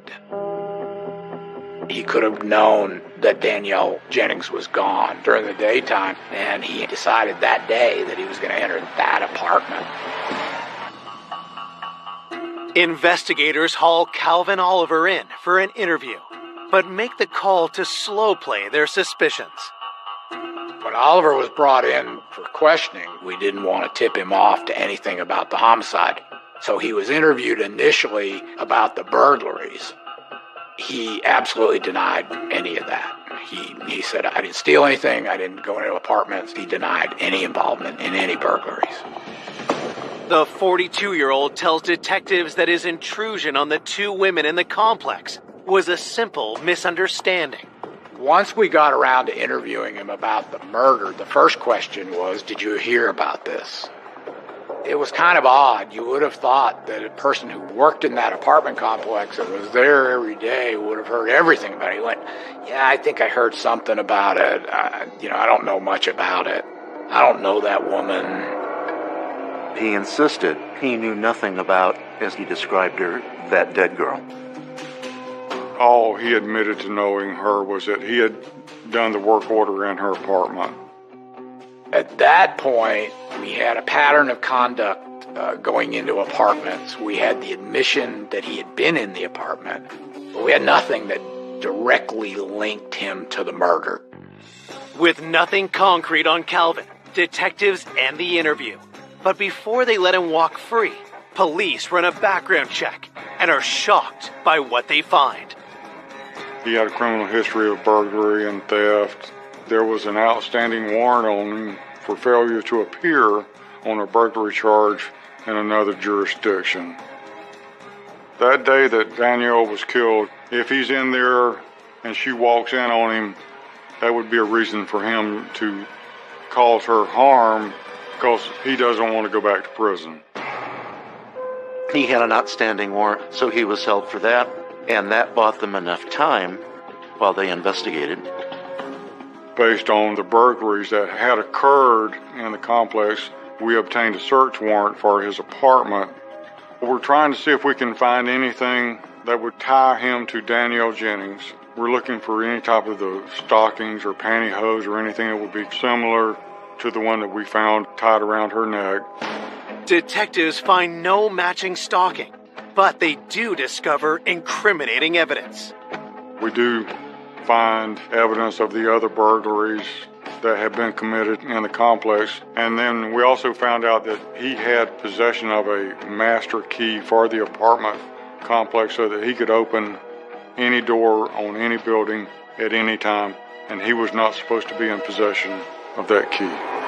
It's only enough evidence to allow investigators to charge Calvin with burglary. We concluded that search with those items, but nothing was found relevant to the murder. You really don't have anywhere else to go at that point. We don't have a stocking. We don't have anything that ties him to Danielle or her apartment at all. That's where we were until Luis called. Out of the blue, he said, "Do you have the engagement ring?" We told him, "No, we don't have a ring. We didn't know one was missing." And then he describes the ring, and then the big bright light goes off. When we were doing the search on Oliver's apartment, we noticed a ring on a dresser in his bedroom, but the ring didn't match any of the items stolen, so we really didn't have a reason to seize it at that time. We do another search warrant, go back into the apartment, we seize that ring, we show it to the fiance. He can't positively identify the ring, but he says her best friend will definitely be able to identify it. If we were able to identify that as being Danielle's ring, that would physically tie Oliver to Danielle and her apartment on the day that she was murdered. With the entire investigation on the line, detectives race to the home of Danielle's best friend. Is that ring the engagement ring? This is something we gotta know.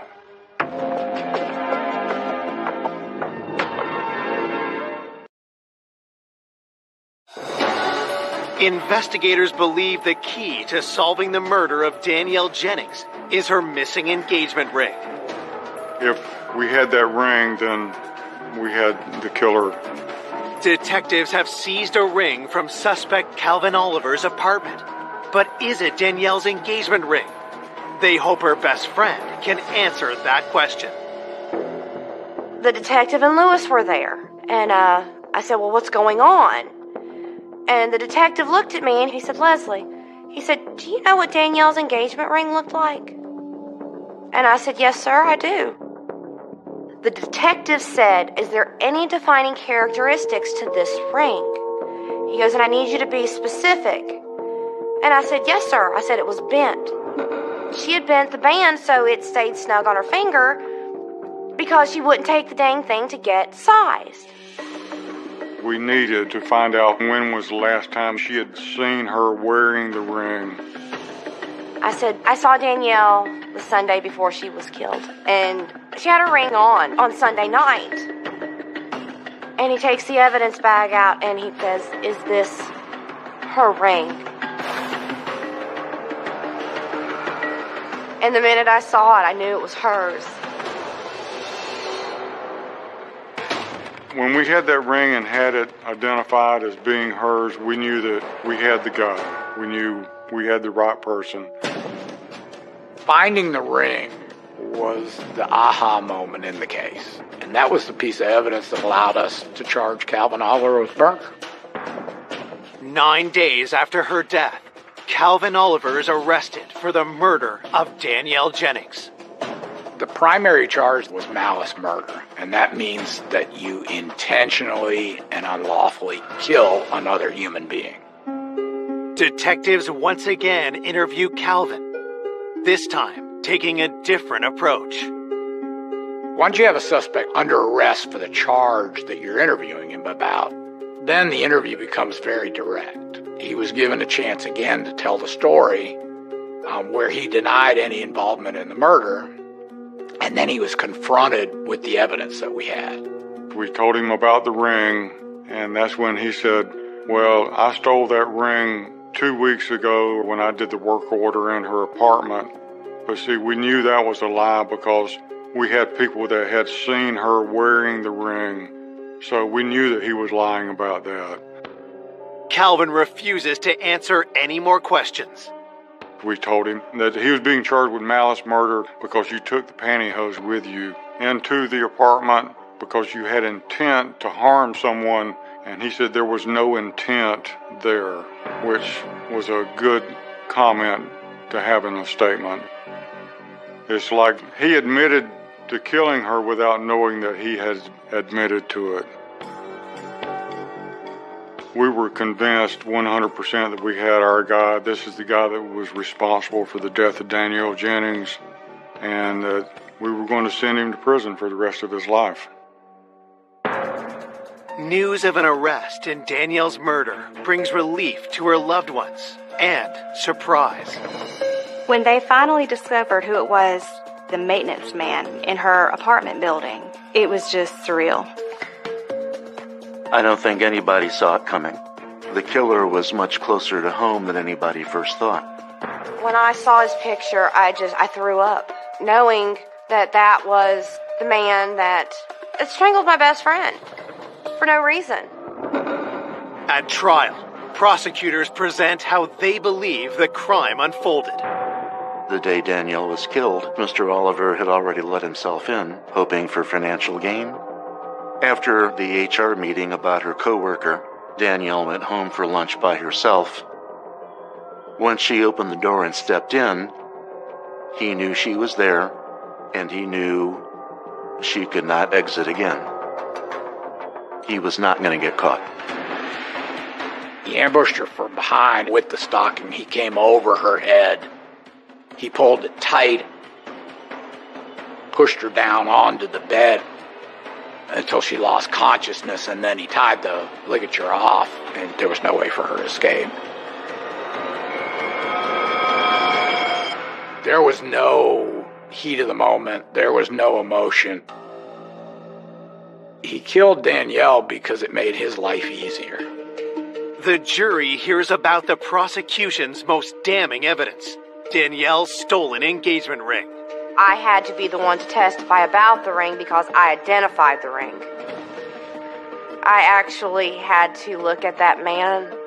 I had to sit there and look at him. Calvin Oliver sat there just staring daggers into me, is what he did, and tried everything he could to make me feel uncomfortable. And I took a big, deep breath, and I stared right back at him.